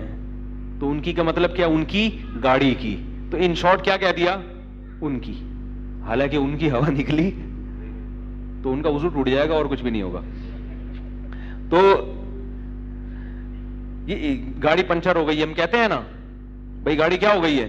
پنچر. حالانکہ گاڑی کا ٹائر پنچر. کہتے ہیں یار میں 3 پلیٹیں کھا گیا آج تو بریانی کی. ارے تو بریانی کی پلیٹیں کیوں کھا گیا؟ جو کھانے کی چیز تھی وہ تو نے کھائی نہیں، پلیٹیں کھا گیا. تو کیا مطلب ہے اس کا؟ بھائی پلیٹیں کا مطلب کیا ہے کہ پلیٹوں میں جو بریانی، لیکن اتنی تفصیل میں کہ پلیٹوں کے اندر جو بریانی تھی وہ میں کھا گیا، یہ انسان کے پاگل ہونے کی علامت. کہ بھائی سامنے سب سمجھدار ہیں، ان کو پتا ہے کہ پلیٹ نہیں کھائی جاتی. پلیٹ تو ایک پیمانہ ہے یہ بتانے کے لیے کہ اتنی کھائی ہے، تو وہ پلیٹ کا نام لے لیتا ہے. بھائی پلیٹ کھا گیا یعنی اتنی بریانی جتنی ایک پلیٹ میں آ جاتی ہے. تو اسی طرح یاد رکھو قرآن میں جہاں بھی آتا ہے اللہ سے ڈرو، اللہ سے ڈرتے ہیں، تو مراد اللہ کی نافرمانی سے بچنا، اللہ کی نافرمانی سے اور اللہ کے عذاب سے ڈرنا، کیونکہ ایسا محبوب اور ایسا پالنے والا جس کے اتنے احسانات ہوں، اصل تو یہی ہے کہ اس سے محبت کرو، لیکن ایسے کی نافرمانی پھر چھوٹا جرم نہیں ہے، یہ محبت کے تقاضوں کے خلاف ہے۔ تو چونکہ جس کو محبت بہت ہو، جس کے احسانات زیادہ ہوں، اس کی نافرمانی کرنا پھر جرم بھی زیادہ ہے۔ آپ کسی پڑوسی کی نافرمانی کریں اتنا جرم نہیں ہے، ابا کی نافرمانی کریں گے تو جرم کی نوعیت بڑھ جائے گی۔ وہی نافرمانی، تبھی تو یہ غیر مسلم کہتے ہیں جرم کر لیا تو جہنم کی آگ کیوں ہے؟ بھئی قتل کر لیا تو قیامت میں قرآن میں کیا آتا ہے؟ جہنم کی آگ میں صدیوں تک جلتا رہے گا قاتل۔ سوال پیدا ہوتا ہے بھئی قتل کر لیا تو ایک جرم کیا تو اس کا سزا کیا ہونی چاہیے؟ اس کو بھی قتل کر دو، تو اللہ تعالیٰ اس کو بھی قیامت میں زندگی دے، قتل کر دے، یا کوئی ایسی سزا دے ختم کر دے، اتنا عرصہ کیوں جلے گا؟ بات یہ ہے کہ جس کی نافرمانی کی جاتی ہے نا، جس کی، اس سے جرم کی سنگینیت بڑھتی بھی ہے اور کم بھی ہوتی ہے۔ دیکھو آپ کے پڑوس میں کوئی صاحب رہتے ہیں، آپ چلتے ہوئے جا رہے تھے، انہوں نے کہا یار بیٹا ذرا کولر سے پانی نکال کے دینا، آپ نے کہا انکل مجھے دیر ہو رہی ہے میں جا رہا ہوں، چلے گئے آپ۔ یہ بھی ایک غلطی ہے، اخلاقیات کے خلاف ہے، لوگ کہیں گے یار بڑا برا آدمی ہے، اچھا نہیں کیا، لیکن وہی آپ کے والد محترم ہیں، کہہ رہے ہیں بیٹا میں پیاسا ہوں، پہلے مجھے پانی پلا دو، پھر انڈے لینے چلے جانا، آپ دہی لینے چلے، ہم تو وہی جو سارا دن میں کرتا ہوں وہ مثالیں بھی وہی آ رہی ہوتی ہیں، پھر آپ چلے جانا انڈے لینے کے لیے۔ تو اب آپ کہیں گے تب مرغیاں پالی ہوئی ہیں تو انڈے لینے کیوں جا رہے ہو؟ وہ مرغیاں ذبح کر دی میں نے، کیونکہ میں نے مرغے کو تھوڑا سا گوشت کھلا دیا تھا، مجھے تجربہ نہیں تھا، تو وہ مجھے ہی کھانا شروع کر دیا اس نے، تو میں نے پھر کیا کیا، مجبوراً مرغہ ذبح کرنا پڑا۔ جب مرغہ ذبح کیا تو بیوہ مرغیاں مجھے اچھی صحیح ہے نا، میں نے کہا ان کو بھی ذبح کر دو، کیونکہ میں جب سفر میں جا رہا تھا تو پیچھے رکھوالی کرنے والا کوئی بھی نہیں تھا، تو کیونکہ وہ تو کچی جگہ پہ پالی ہوئی ہے نا، تو میں نے کہا، اور ہاں اصل جو وجہ یہ تھی نا، روزانہ مرغی ایک بلی آ کے ایک مرغی کھا رہی تھی، روز کے حساب سے اس کا باربیکیو کا انتظام ہوا تھا۔ اب میں بلی سے بیزار آ گیا، تو پھر میں نے کہا کہ یار یہی کھا رہی ہے تو بہتر نہیں ہے کہ ہم ہی کھا لیں، تو پالوں گا دوبارہ انشاءاللہ، لیکن پہلے بلی کا انتظام ہو جائے کہ بلی کو کیا کریں ہم۔ تو پھر وہی بات، کہاں کیا بات ہو رہی تھی بھائی؟ جو بات چل رہا تھا وہ جلدی سے سمیٹنا ہے بات کو۔ ہاں دیکھو ایک بوڑھا آدمی بیٹھا ہے، اس نے کہا بیٹا ذرا پانی پلا دو، آپ نے کہا انکل مجھے دیر ہو رہی ہے، چلے گئے۔ لوگ کہیں گے نا یار بوڑھا آدمی خدمت کر لیتا، لیکن وہی بوڑھا آپ کا باپ ہو، آپ کے والد ہوں، وہ کہہ رہے ہیں بیٹا پانی پلاؤ، آپ کہہ رہے ہیں نہیں مجھے دیر ہو رہی ہے۔ جرم کیا ہے؟ پہلے بھی پانی پلانے سے انکار کیا، اب بھی پانی پلانے سے انکار کیا، لیکن دونوں کی نوعیت میں فرق ہے، دونوں کی سزا میں بھی فرق ہے۔ حکومت کی بغاوت اور ہوتی ہے، اور ویسے اگر آپ کسی تھانے کے خلاف کھڑے ہو جاؤ گے اس کی سزا اور ہوتی ہے، ماں کی مخالفت کرو گے اس کی سزا اور ہے، اور ویسے ہی محلے میں کوئی خاتون ہے، بوڑھی خاتون، انہوں نے کوئی کام لگایا آپ نے نہیں کیا، اس کی سزا اور ہے، حالانکہ جرم بالکل ایک جیسا۔ تو یاد رکھو اللہ کے احسانات بہت زیادہ ہیں۔ اگر کوئی کسی قاتل کسی شخص کو قتل کرتا ہے تو اس کی دو الگ الگ نوعیتیں ہیں، ایک تو آپ نے اس کے ساتھ ظلم کیا، اس کی سزا تو یہی ہے کہ آپ کو بھی گردن اڑا دی جائے، ایک ہے کہ آپ نے کس کے حکم کو توڑا ہے، اللہ نے قتل سے منع کیا، لا تقتلوا انفسکم، ایک دوسرے کو قتل مت کرو، یہ بہت بڑا جرم ہے۔ آپ اتنی اللہ کی نعمتیں استعمال کر رہے تھے مگر پھر بھی اللہ کی مخلوق کو ناحق مارا، تو اللہ کہتے ہیں اس کی سزا تو دنیا میں گورنمنٹ دے دے گی، تمہیں پھانسی پہ لٹکا دے گی، اصل سزا کون دے گا؟ میں، جو میری نافرمانی کی، اس کی سزا آگ ہے، کیونکہ وہ جرم بہت بڑا ہے، خدا کو ناراض کیا، جس نے پیدا کیا، جس نے پالا پوسا بڑھایا، اس کو ناراض کیا، تو سزا بھی بہت بڑی۔ لیکن چونکہ اللہ مہربان بھی ہے، رحمان بھی ہے، لہذا اس نے مرنے سے پہلے توبہ کا آپشن بولو بھائی رکھ دیا، یہ اس کی رحمت ہے۔ لوگ کہتے ہیں نا یہ کیسا رحمان ہے کہ آگ میں ڈال دے گا، بھائی وہ انتقام بھی لیتا ہے، جرم کی سزا بھی دیتا ہے۔ رحمت ان لوگوں کے لیے ہے جو توبہ کر لیں، کیونکہ دنیا میں آپ کسی کی نافرمانی کریں گے تو توبہ کا آپشن دنیا کے قانون میں نہیں ہوتا۔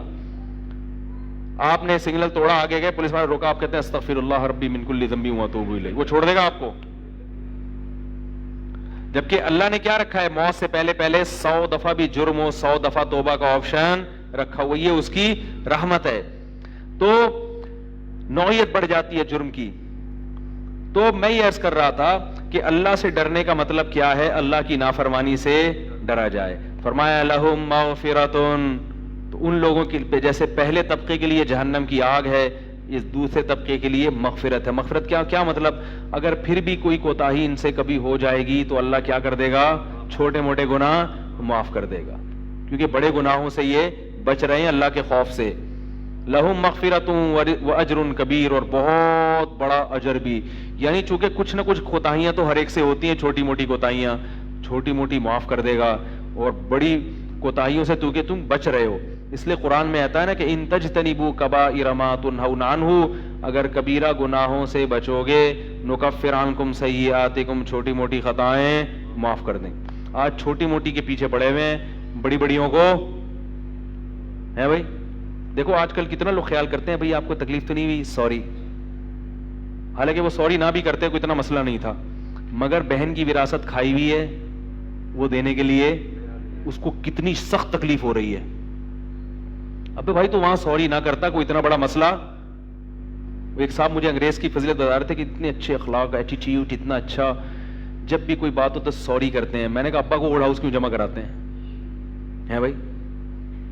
ابا سے سوری کرو، جن جن اباؤں کو اولڈ ہاؤس میں جمع کرایا ان کو گھر لے کر آؤ، بولو آپ نے جنا ہے ہمیں، آپ کی باڈی سے اللہ نے آپ کے جسم سے پیدا کیا، ڈی این اے سیم ہے، مجھے زندگی ملی آپ کی وجہ سے، یہ بزرگی کا رشتہ، اور ماں کو اولڈ ہاؤس سے نکال کے لاؤ. یہ اتنا بڑا بڑا کبیرہ چل رہے ہیں، اور تھوڑی سی میں سوری. یہ کیا ہے بھائی؟ کرنی چاہیے، ایسا نہ ہو کہ سوری کرنا بھی چھوڑ دیں. لیکن قرآن کیا کہہ رہا ہے؟ کبیرہ گناہوں سے بچو گے تو چھوٹی موٹی خطائیں معاف کر دوں گا. اور ہم بہنوں کی وراثتیں کھا رہے ہیں، عورتوں پہ ظلم ہو رہا ہے معاشرے میں. جس کی لاٹھی اس کی بھینس، جس کی لاٹھی اس کی بھینس. اگر عورت اسٹرانگ ہو تو وہ میاں کو دبا لیتی ہے، میاں اسٹرانگ ہو تو وہ عورت کو دبا لیتا ہے. بچے اگر چالاک ہو تو ابا کو زندگی میں ہی وراثت مانگنا شروع. ابھی ابا دنیا میں ہے، ابھی سب ان کا ہے، کہہ رہے ہمارا حق دو. تمہارا کہاں سے ہو گیا؟ مانگنا شروع. ابا کو تکلیف ہو رہی ہے، اس کا احساس ہی نہیں ہے کہ یار میری مجھ سے بھی ان کو تو چاہیے تھا. بولے ابا جو ہم نے کمایا ہے وہ بھی آپ ہم سے لے لیں، آپ کا ہے سب کچھ. حدیث میں آتا ہے تم اور تمہارا مال تمہارے باپ کا ہے. یہ نہیں فرمایا کہ تمہارے باپ کا مال کس کا ہے؟ تمہارا ہے. الٹا کر رہے ہیں ہم لوگ. ماں کو تکلیفیں دی جا رہی ہیں، ماں بلا رہی ہے اور بیٹی جواب نہیں دے رہی. کیسی لوریاں سنا سنا کے مائیں جو ہے نا راتوں کو اپنی جاگتی ہیں بچوں کو سلانے کے لیے، کیسی محبت دیتی ہے. یہی بچی ذرا سی بڑی ہوئی، سمجھدار ہوئی تو اب ماں کو ستانا شروع کر دی. تو بڑا ظلم ہو رہا ہے، ہر جگہ یہ ہو رہا ہے. کیا کیا بتائیں بھائی. وہ میں نے ایک بیان کیا تھا کہ وہ آج کل بہویں ساسوں کی خدمت نہیں کر رہی. اس پہ جو مجھے تمیز سے تمام بہوؤں کی طرف سے جو صلواتیں ملی ہیں نا، تو وہ میں نے وہ کئی ملین گیا ہے وہ کلپ. اور ایک ہی عورتوں کے ویسے ہی خلاف ہے. میں نے کہا جس ساس کی میں حق بیان کر رہا ہوں وہ بھی تو کیا ہے؟ عورت ہی ہے نا بیچاری.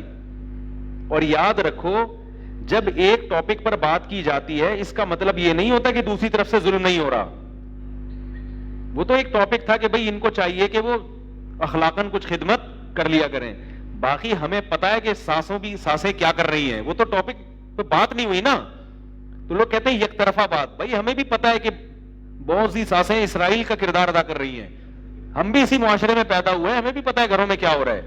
ان کو کون اجازت دیتا ہے کہ آپ ظلم کرو بہو کے اوپر؟ تو نیگیٹو کمنٹس کرنے سے پہلے تھوڑی سی پازیٹو سوچ رکھا کرو، اس کے بعد پھر کمنٹس کیا کریں کہ بھائی مفتی صاحب کا یہ مطلب ہو سکتا ہے، یہ مطلب ہو سکتا ہے، یہ مطلب ہو سکتا ہے، یہ مطلب 10 مطلب اگر اس کے صحیح نکل سکتے ہیں تو آپ ضرورت ہے اس کو منفی ہی پر لے کر جائیں. تو ہوتا ہے بڑی، ہمیں پتا ہے بیچاری وہ کم عمر بہویں آ جاتی ہیں گھروں میں، ساس اس کو پہلے دن سے ایسی توقعات اس سے لگانا. بیٹیاں باپ کے گھروں میں کتنی محبت اور عزت کے ساتھ پلتی ہیں، کیسے ناز و نعم. سسرال جاتے ہی ان کا قیمہ بننا، یہ تو ہم دیکھ رہے ہیں ہو رہا ہے یہ، ٹھیک ہے نا. تو وہ تو ایک معاشرے کا المیہ ہے، ظلم ہوتا ہے اس کے اوپر، لیکن ادھر سے بھی ہوتا ہے، یک طرفہ نہیں ہے. بعض دفعہ یہاں سے ہوتا ہے، یہ تمیز سے بات ہی نہیں کرتی ہیں خاندان کے کسی بڑے سے، تو پھر ظاہر ہے تو دونوں طرف ہو رہا ہے. تو اللہ کا خوف ہوگا تو پھر انسان اپنا حق ادا بولو نا یار, کرے گا. اس کو پتا ہے کہ بھائی ساس کو چاہیے اس کو اپنی بیٹی کی طرح سمجھے, جیسے ہی چاہتی ہے نا کہ میری بیٹی جس طرح سے رہے داماد کے ساتھ, تو اپنی بہو کو بھی اسی طرح رکھے کہ جیسا میں چاہتی ہوں کہ میری. ایک خاندان والے تھے, وہ کہنے لگے کہ ہم نے جو ہے نا اپنے ایسی, ان کے ماشاءاللہ فیملی بہت بڑی تھی, مجھے پتا تھا ان کے گھر میں کوئی بہو آئی تو اس کا سارے دیوروں کی خدمت کرتے کرتے اس کی حساب برابر ہو جائے گا, ٹھیک ہے نا, کیونکہ جوائنٹ فیملی میں یہ پس جائے گی, کیونکہ وہ ان کے ہاں بہویں شارٹ تھیں, دیور زیادہ تھے نا, تو سب کی خدمت. تو میں نے ان سے کہا بھائی وہ میرے جاننے والے ہیں, تو آپ سیپریٹ گھر لے کے دیں گے تو پھر میں اس نکاح پہ ان کو ایگری کروں گا. اس فیملی میں میں نہیں کسی کو مشورہ دے سکتا کہ یہاں بھیجو. یا تو 6-7 بہویں اور ہوتی ہیں تو مل بانٹ کے سب کام کر لیتے نا. بھائی ایک بہو جائے گی اور دیور اتنے سارے ہیں, ان کی شادیاں ہوئی نہیں, تو سارا بوجھ کس پہ آئے گا پورے گھر کا, اس پہ آئے گا. میں نے کہا تو پس جائے گی. تو میں نے کہا آپ سیپریٹ. انہوں نے کہا نہیں نہیں نہیں, یہ نہیں, ادھر ہی ہو. اچھا, دوسری طرف کیا مسئلہ ہے کہ اپنی بہن کے لیے شرط لگائی ہوئی ہے کہ الگ گھر لے کے دے گا تو کریں گے, ورنہ, اور 40 سال عمر کر دی بہن کی. تو میں نے کہا واہ بھائی واہ, صحیح ہے نا. دوسروں کے لیے اصول کچھ اور اپنے لیے اصول. تو یہ اللہ کا خوف جب نہیں ہوتا, آخرت میں جواب دہی کا خوف نہیں ہوتا, تو پھر اس قسم کی چیزیں مارکیٹ میں کثرت سے پیدا ہوتی ہیں. تو اصل چیز ہے اللہ کا خوف. گورنمنٹ آپ کو سیدھا نہیں کر سکتی ہر چیز میں, ایک حد تک جا سکتی ہے. جب تک اللہ کا خوف نہیں ہوگا معاشرے میں سدھار, بولو بھائی, نہیں آ سکتا. اللہ کا خوف ہوتا ہے, بعض دفعہ انسان اپنا حق چھوڑ دیتا ہے. رسول اللہ صلی اللہ علیہ وسلم نے ارشاد فرمایا, جو حق پر تھا, لیکن حدیث کا مفہوم بیان کر رہا ہوں میں, کہ معاشرے میں اصلاح کی خاطر اس نے اپنا حق کیا کر دیا, چھوڑ دیا, تو میں اس کے لیے جنت میں گھر کی ضمانت لیتا ہوں. بسا اوقات اپنا حق چھوڑنا پڑتا ہے کہ یار میرا حق تو بنتا ہے, مگر گھر میں چونکہ فساد ہو رہا ہے تو ہم تھوڑے سے اپنے حق سے کیا ہو جاتے ہیں, سانس تھوڑی سی دستبردار ہو جائے. بھائی حق تو بنتا ہے اخلاقی طور پر, لیکن اب پھڈے ہو رہے ہیں تو چھوڑو یار, خود ہی اٹھ کے پانی پی لیا کرو. اور اس کو چاہیے کہ بھائی ٹھیک ہے وہ مجھ سے خدمت زیادہ لے گی, تھوڑی سی میں کر دوں خدمت, تاکہ گھر میں کیا نہ ہو. ایک واقعہ سنا کے بیان ختم کرتا ہوں. ہمارے ایک استاد سے جہاز میں سفر کر رہے تھے, تو سیٹ پہ جھگڑا ہو گیا 2 آدمیوں کا. سعودیہ جا رہے تھے حج پہ, ایک عرب تھا اور ایک اور دوسرا کوئی کسی دوسرے ملک کا تھا. سیٹ پہ جھگڑا ہو گیا, وہ کہیں ان کے بورڈنگ کارڈ دینے میں کوئی غلطی ہو گئی ہوگی, کیا ہو گیا ہوگا. وہ کہہ رہے میری سیٹ ہے, وہ کہہ رہے میں, پھڈا لڑ رہے ہیں. اب جو اسٹیورڈ ہوتا ہے, کیا کہتے ہیں, جو میل ایئر ہوسٹس ہوتا ہے نا, ٹھیک ہے نا, وہ ہے اسٹیورڈ. وہ جو اسٹیورڈ تھا وہ بیچارہ ریفری بن کے آیا, پھڈا ہی نہیں نمٹ کے دے رہا, جھگڑا ہو رہا ہے. تو ہمارے استاذ تھے, وہ گئے, انہوں نے حدیث سنائی. دیکھو رسول اللہ صلی اللہ علیہ وسلم نے فرمایا کہ جو شخص حق پر ہونے کے باوجود اپنے حق سے دستبردار ہو جائے جھگڑے سے بچنے کے لیے, اضمنت له بیتا فی وسط الجنہ, کما قال صلی اللہ علیہ وسلم, کہ میں اس کے لیے جنت کے بیچ میں گھر کی ضمانت لیتا ہوں. تو جو عرب تھا نا, وہ تو عربی بھی جانتا تھا, وہ فوراً پیچھے ہٹ گیا. اس نے کہا صحیح, عرب بس یہ دیکھتے ہیں حدیث صحیح ہے کہ نہیں ہے, کیونکہ ہمارے ہاں انڈیا, پاکستان اور بنگلہ دیش میں حدیثیں وافر مقدار میں مارکیٹ میں, بولو بھائی, دبا کے چل رہی ہوتی ہیں. خطیب لوگ جو ہے نا, میں جب مولویوں کے دفاع کرتا ہوں نا, حسن نثار صاحب جو صحافی گزرے ہیں, تو میں نے ان کی مخالفت میں ایک بیان کیا کہ وہ علماء کے خام خواہ میں مولویوں کے خلاف بولتے رہتے ہیں. تو لوگوں نے کمنٹس نیچے کیے کہ مولویوں کی بھی حرکت دیکھو کیسی ہیں. تو یاد رکھو, جب میں مولویوں کے دفاع میں بات کرتا ہوں, اس سے مراد سنجیدہ علماء ہیں, وہ والے نہیں ہیں جو ہر آدمی ممبر پہ اور مسجد کا امام بن کے, وہ اس لائق نہیں ہوتا کہ اس کو فالو کریں. ایسے تو مارکیٹ میں فضول قسم کے مولوی مارکیٹ میں ہول سیل کے حساب سے موجود ہیں, ان کا دفاع نہیں ہم کر رہے. سمجھ میں نہیں آ رہی میرا خیال ہے. وہ تو آپ کو پتا ہے ابھی بہت سے اچھی چیزیں مارکیٹ میں آئی ہوئی ہیں, کیا نام لوں میں کسی کا, تو وہ بس چھوڑیں ابھی, ٹھیک ہے نا. دل چاہتا ہے بہت بولوں, لیکن وہ پھر کلپ آ جائے گا نا, مسئلہ خراب ہو جائے گا. تو عجیب عجیب مولانا لوگ آئے ہوئے ہیں, نہ بات کرنے کی تمیز ہے, نہ لوگوں کو کوئی خاص موضوع پر کوئی گائیڈ کر رہے ہیں, بس پھینک رہے ہیں بیٹھ کے. تو ہر طرح کے اچھے بھی ہیں, برے بھی ہیں. تو ہم جو اچھے سنجیدہ علماء ہیں, مفتی تقی عثمانی صاحب ہو گئے, اور ہمارے جو بڑے بڑے علماء ہیں, حضرت مفتی نظام الدین شامدی شہید ہو گئے, اللہ تعالیٰ ان کی مغفرت فرمائے. اس طرح کے جو مولانا یوسف جہانوی شہید رحمۃ اللہ علیہ, زیادہ تر تو بیچارے شہید ہی چل رہے ہیں آج کل, ٹھیک ہے نا. تو تھوڑے سے زندہ رہ گئے, ان کو دعا کرو اللہ ان کی زندگی میں برکت دے. اور دوسرا, بہت سارے الحمدللہ مساجد کے ائمہ, اللہ کا شکر ہے, آپ جائیں ملیں ان سے, سنجیدہ ہیں, حق بیان کر رہے ہیں, لوگوں کو صحیح گائیڈ کر رہے ہیں. سب کے پیچھے جو لٹھ لے کے پڑے رہتے ہیں نا, میں ان کے خلاف بولتا ہوں. باقی ہر مولانا کی دفاع میں نہیں کرتا. ہمیں پتا ہے کہ شر بھی پھیلا ہے تو کس سے پھیلا ہے؟ مولاناؤں سے ہی پھیلا ہے بہت زیادہ. تو وہ عالم گئے, انہوں نے یہ حدیث سنائی. عرب نے کہا بھائی صحیح حدیث ہے؟ انہوں نے کہا ہاں صحیح حدیث ہے, ضمانت لیتا ہوں. کہا ٹھیک ہے پھر یہ میں چھوڑ رہا ہوں. اور کیا چاہیے بھائی, سیٹ کا کوئی مسئلہ نہیں, ادھر بیٹھ جاؤ ادھر بیٹھ جاؤ, تھوڑی سی تکلیف میں سفر کر لیں گے, لیکن اگر اس پہ نبی کی طرف سے بشارت مل رہی ہے تو اور کیا چاہیے. تو اللہ کا خوف ہو, جنت کی لالچ ہو, بہت سے معاملات میں انسان اپنا حق چھوڑ دے. اب جہاز میں لڑتے ہوئے اچھے تھوڑی لگتے ہیں. ابھی میں ایئرپورٹ پہ اترا نا, ایک بات ہے دنیا میں کہیں بھی سفر کرو ٹھیک ہے جیسے مرضی ہو, لیکن ظاہری طور پر دوسری قوموں کے اخلاق بہت اچھے ہیں, یہ حقیقت ہے. تھائی لینڈ میں جاؤ اتنی تمیز سے بات کرتے ہیں, چاہے غیر مسلم ہو یا مسلم ہو. ملیشیا میں جاؤ, آپ ترکی میں ہو کر آیا ہوں, کہیں بھی دنیا میں جاؤ گے بڑی تمیز سے. پاکستان اترتے ہی تمیز ایک دم مارکیٹ سے کیا ہو جاتی ہے, شارٹ. کچھ پڑھے لکھے لوگ ہوتے ہیں جو بات کرتے ہیں, سارے نہیں, لیکن ایک دم لگتا ہے کہ تمیز کیا ہو گئی ہے. حالانکہ صدقات و خیرات بھی کرتے ہیں, غریبوں کا خیال بھی کرتے ہیں. بات کرنے کی تمیز ہمارے معاشرے میں, جیسے ہی ترکی میں ایک ہفتہ رہا ہوں, نہ کوئی گالی سنی نہ اونچی آواز سے بات. حالانکہ وہ بھی مسلمان ہی ہے, نہ علماء میں کبھی اونچی آواز سے. ہوٹل پہ ہم کھانا کھاتے تھے, سب تمیز سے چپ کے بات کر رہے ہیں, اونچی آواز سے کوئی بات نہیں. پاکستان کے ایئرپورٹ پہ اترتے ہی تمیز شارٹ. پڈا ایئرپورٹ پہ دیکھا, وہ کہیں پڈا ہو گیا, وہ کوئی سامان وامان پہ پتہ نہیں کسی سے اور لڑ رہے ہیں. پھر پولیس آئی, وہ پھر آپ کو پتا ہے وہ الگ سے ایک نیا پٹے کی بنیاد رکھ کے چلی جاتی ہے. خیر, تو اللہ کے بندو, ہماری جتنی بھی اچھی کوالٹیز ہیں وہ ہماری بد اخلاقیوں کی وجہ سے, کیونکہ دنیا کے سامنے جو ہمارا امیج جاتا ہے وہ یہ نہیں جاتا کہ شامی مہاجرین کی سب سے زیادہ مدد پاکستانیوں نے کی ہے, زلزلہ زدگان کی مدد کراچی والے بہت زیادہ کر رہے ہیں یا لاہور والے کر رہے ہیں, یا یہ لوگ قربانی اتنی کرتے ہیں, اتنے ٹرسٹ چل رہے ہیں, اتنے غریبوں کو, اپنی بہنوں کی فکریں اتنی کرتے ہیں. صحیح ہے نا, ساری زندگی بہنوں کی فکر میں لگے رہتے ہیں, اور اتنا بیویوں کو کھلاتے ہیں, اتنا بچوں. یہ چیزیں دنیا کے سامنے نہیں جاتی. دنیا جب دیکھتی ہے تو سب سے پہلے ایئرپورٹ پہ آپ کے کیا دیکھتی ہے, اخلاق. ٹیکسی والا چونا لگا رہا ہے وہاں بیٹھا ہوا, ٹھیک ہے نا, اور وہ اوورٹیک غلط کر رہا ہے. جب کوئی گورا آپ کے ملک میں آئے گا تو سب سے پہلے ٹریفک دیکھے گا, وہ دیکھے گا یہیں سے گڑبڑ شروع.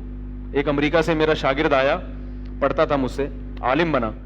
وہ جب آیا نا, وہ ڈرائیونگ کر رہا ہے, تو وہ کیسے ڈرائیونگ, اڑے یہ کیا ہو, یہاں سے کیوں گزار لیا اس نے, ابے وہ وہاں سے گاڑی کیوں لے آیا, ابے کوئی طریقہ, یہ اتنی تیز گاڑی, یہ اتنی سلو چلا رہا ہے تو فاسٹ ٹریک پہ کیوں چلا رہا ہے, ابے یہ موٹر سائیکل والا 6 بچوں کو بٹھا کے فاسٹ ٹریک پہ کیوں چل رہا ہے, وہ اشارہ فیصل پہ.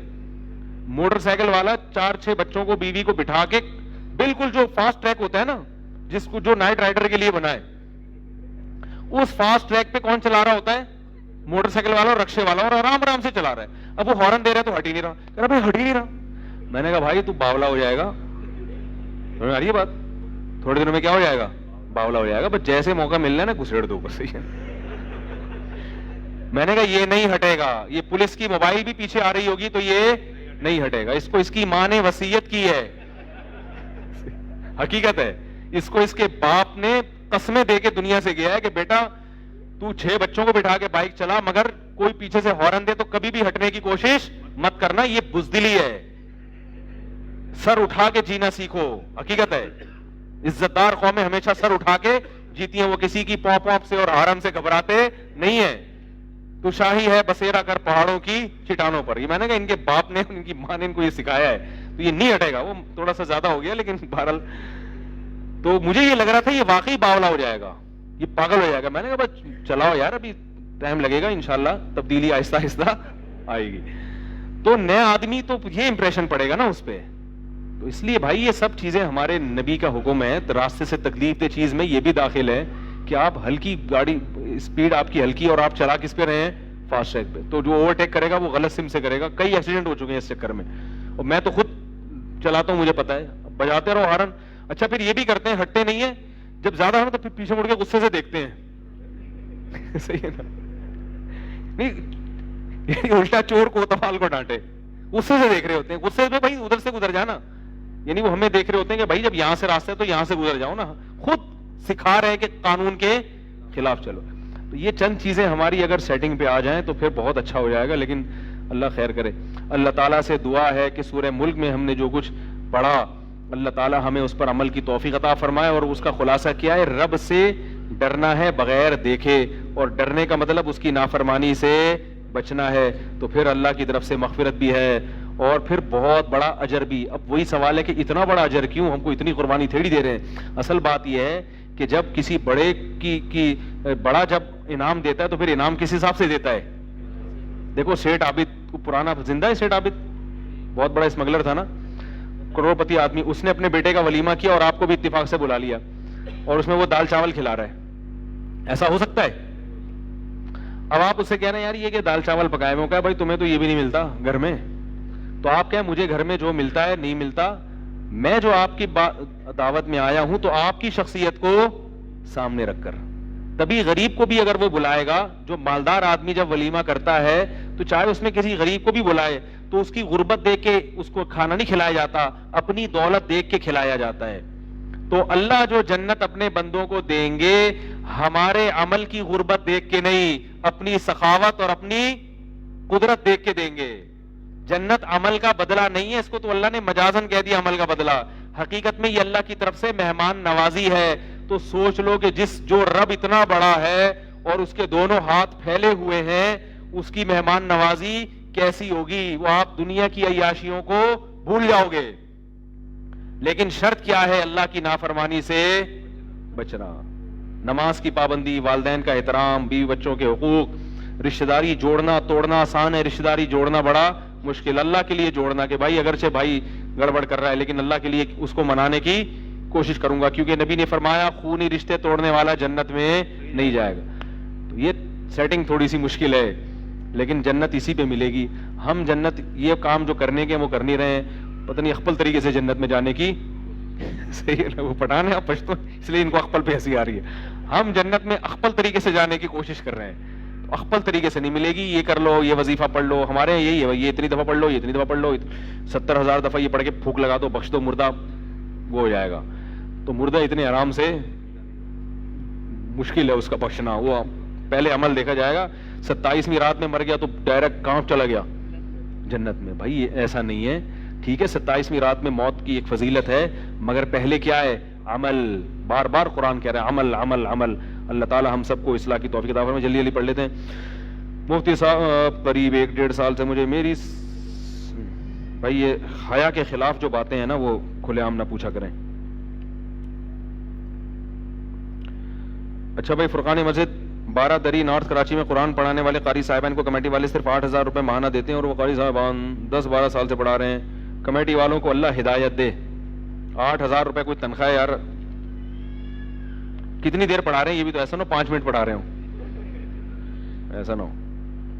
ایک نیا شادی شدہ لڑکا ہے جسے سال بھی نہیں ہوا, تبلیغی جماعت اسے پیشکش کرتی ہے 40 دن یا 4 مہینے کے لیے کیا جائے, بیوی کو بھی لے کے چلا جائے.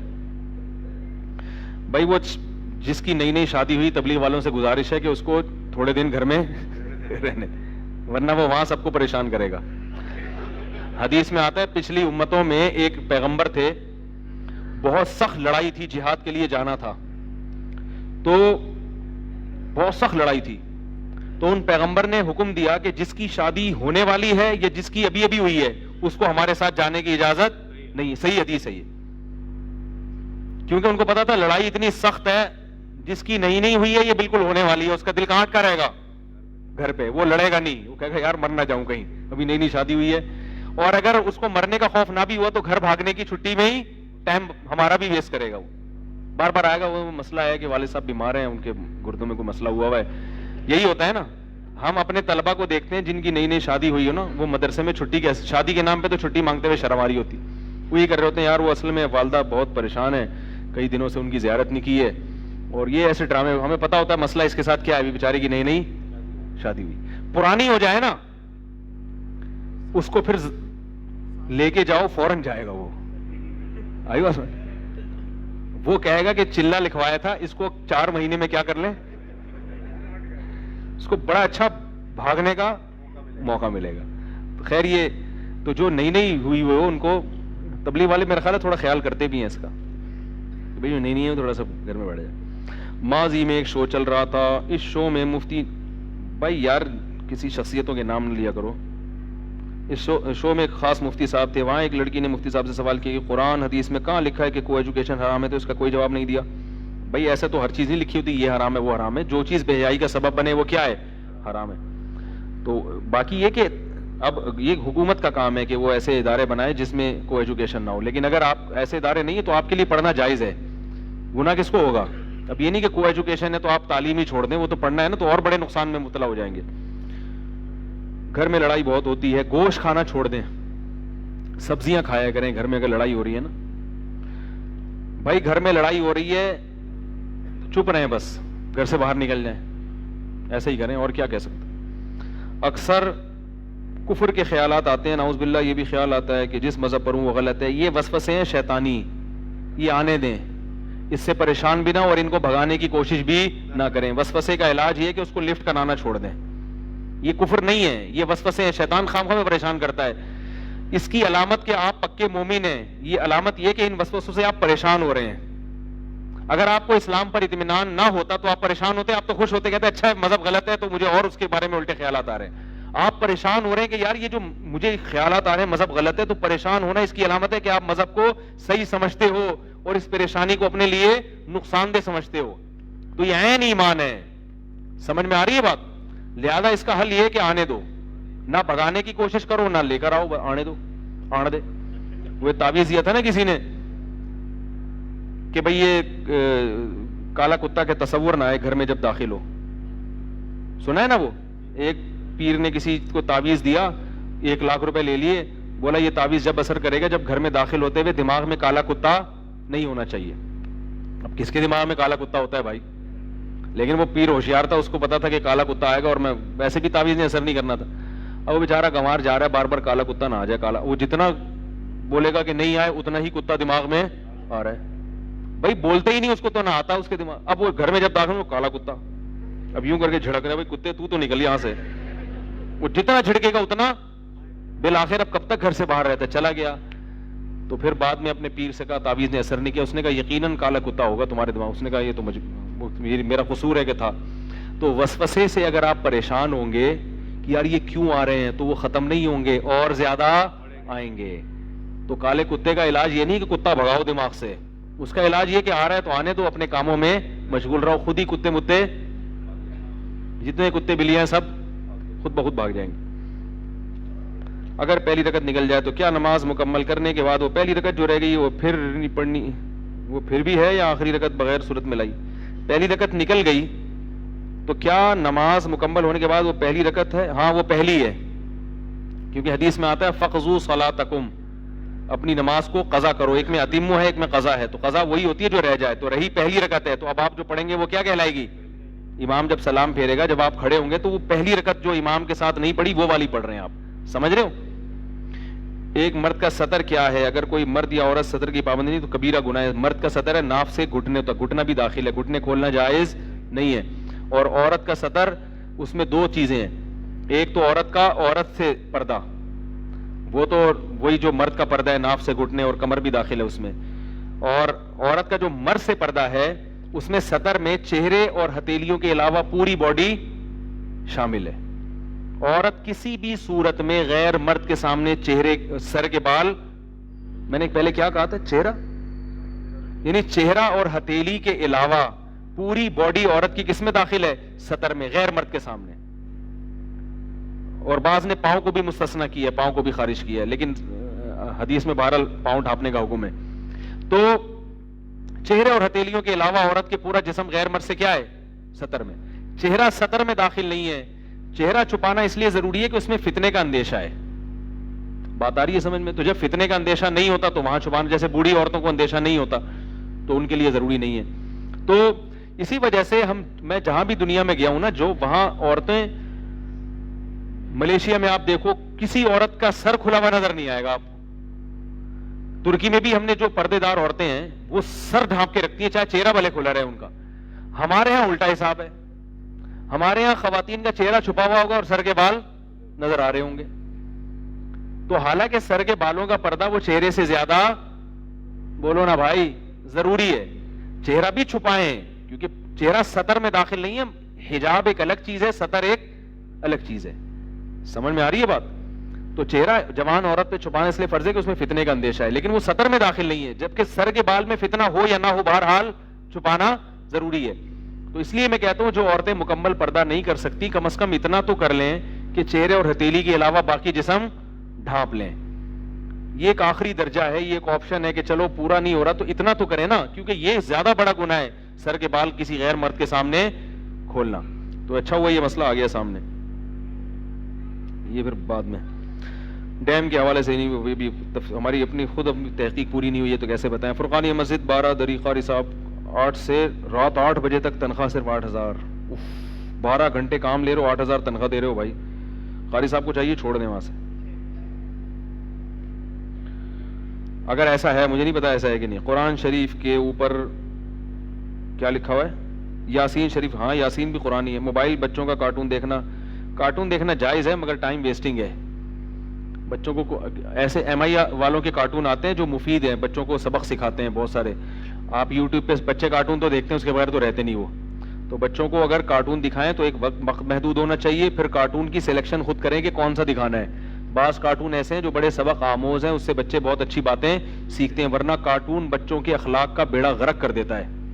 بچہ بہت زردی جو ہے نا، بہت جلدی چیزوں کو پک کرتا ہے. وہ کارٹون میں دکھا دیا اس کو چوہے بلی کے اور وہ لڑائے، ہمارے بچے بھی ایسے بدتمیز ہو جاتے ہیں. اکثر خواتین کہتی ہیں میرا بچہ بدتمیز ہے. میں ان سے کہتا ہوں آپ کارٹون دکھا رہی ہوں، کارٹون بند کراؤ. بہت سی خواتین کے بچے کارٹون کی وجہ سے کیا بن گئے ہیں؟ بدتمیز بن گئے. تو کارٹون بند کرا دو تو انشاءاللہ. اور تمیز والے کارٹون اب دکھاؤ بھی تاکہ وہ جراثیم ختم بھی تو ہو نا. تو تمیز والے کارٹون دکھاؤ ان کو تاکہ وہ بات کیسے کرتے ہیں. وہ بڑا اچھے کارٹون آج کل یوٹیوب پہ آپ کو مل جائیں گے. اللہ تعالیٰ سمجھنے کی، عمل کرنے کی توفیق عطا فرمائے. وما علینا الا البلاغ.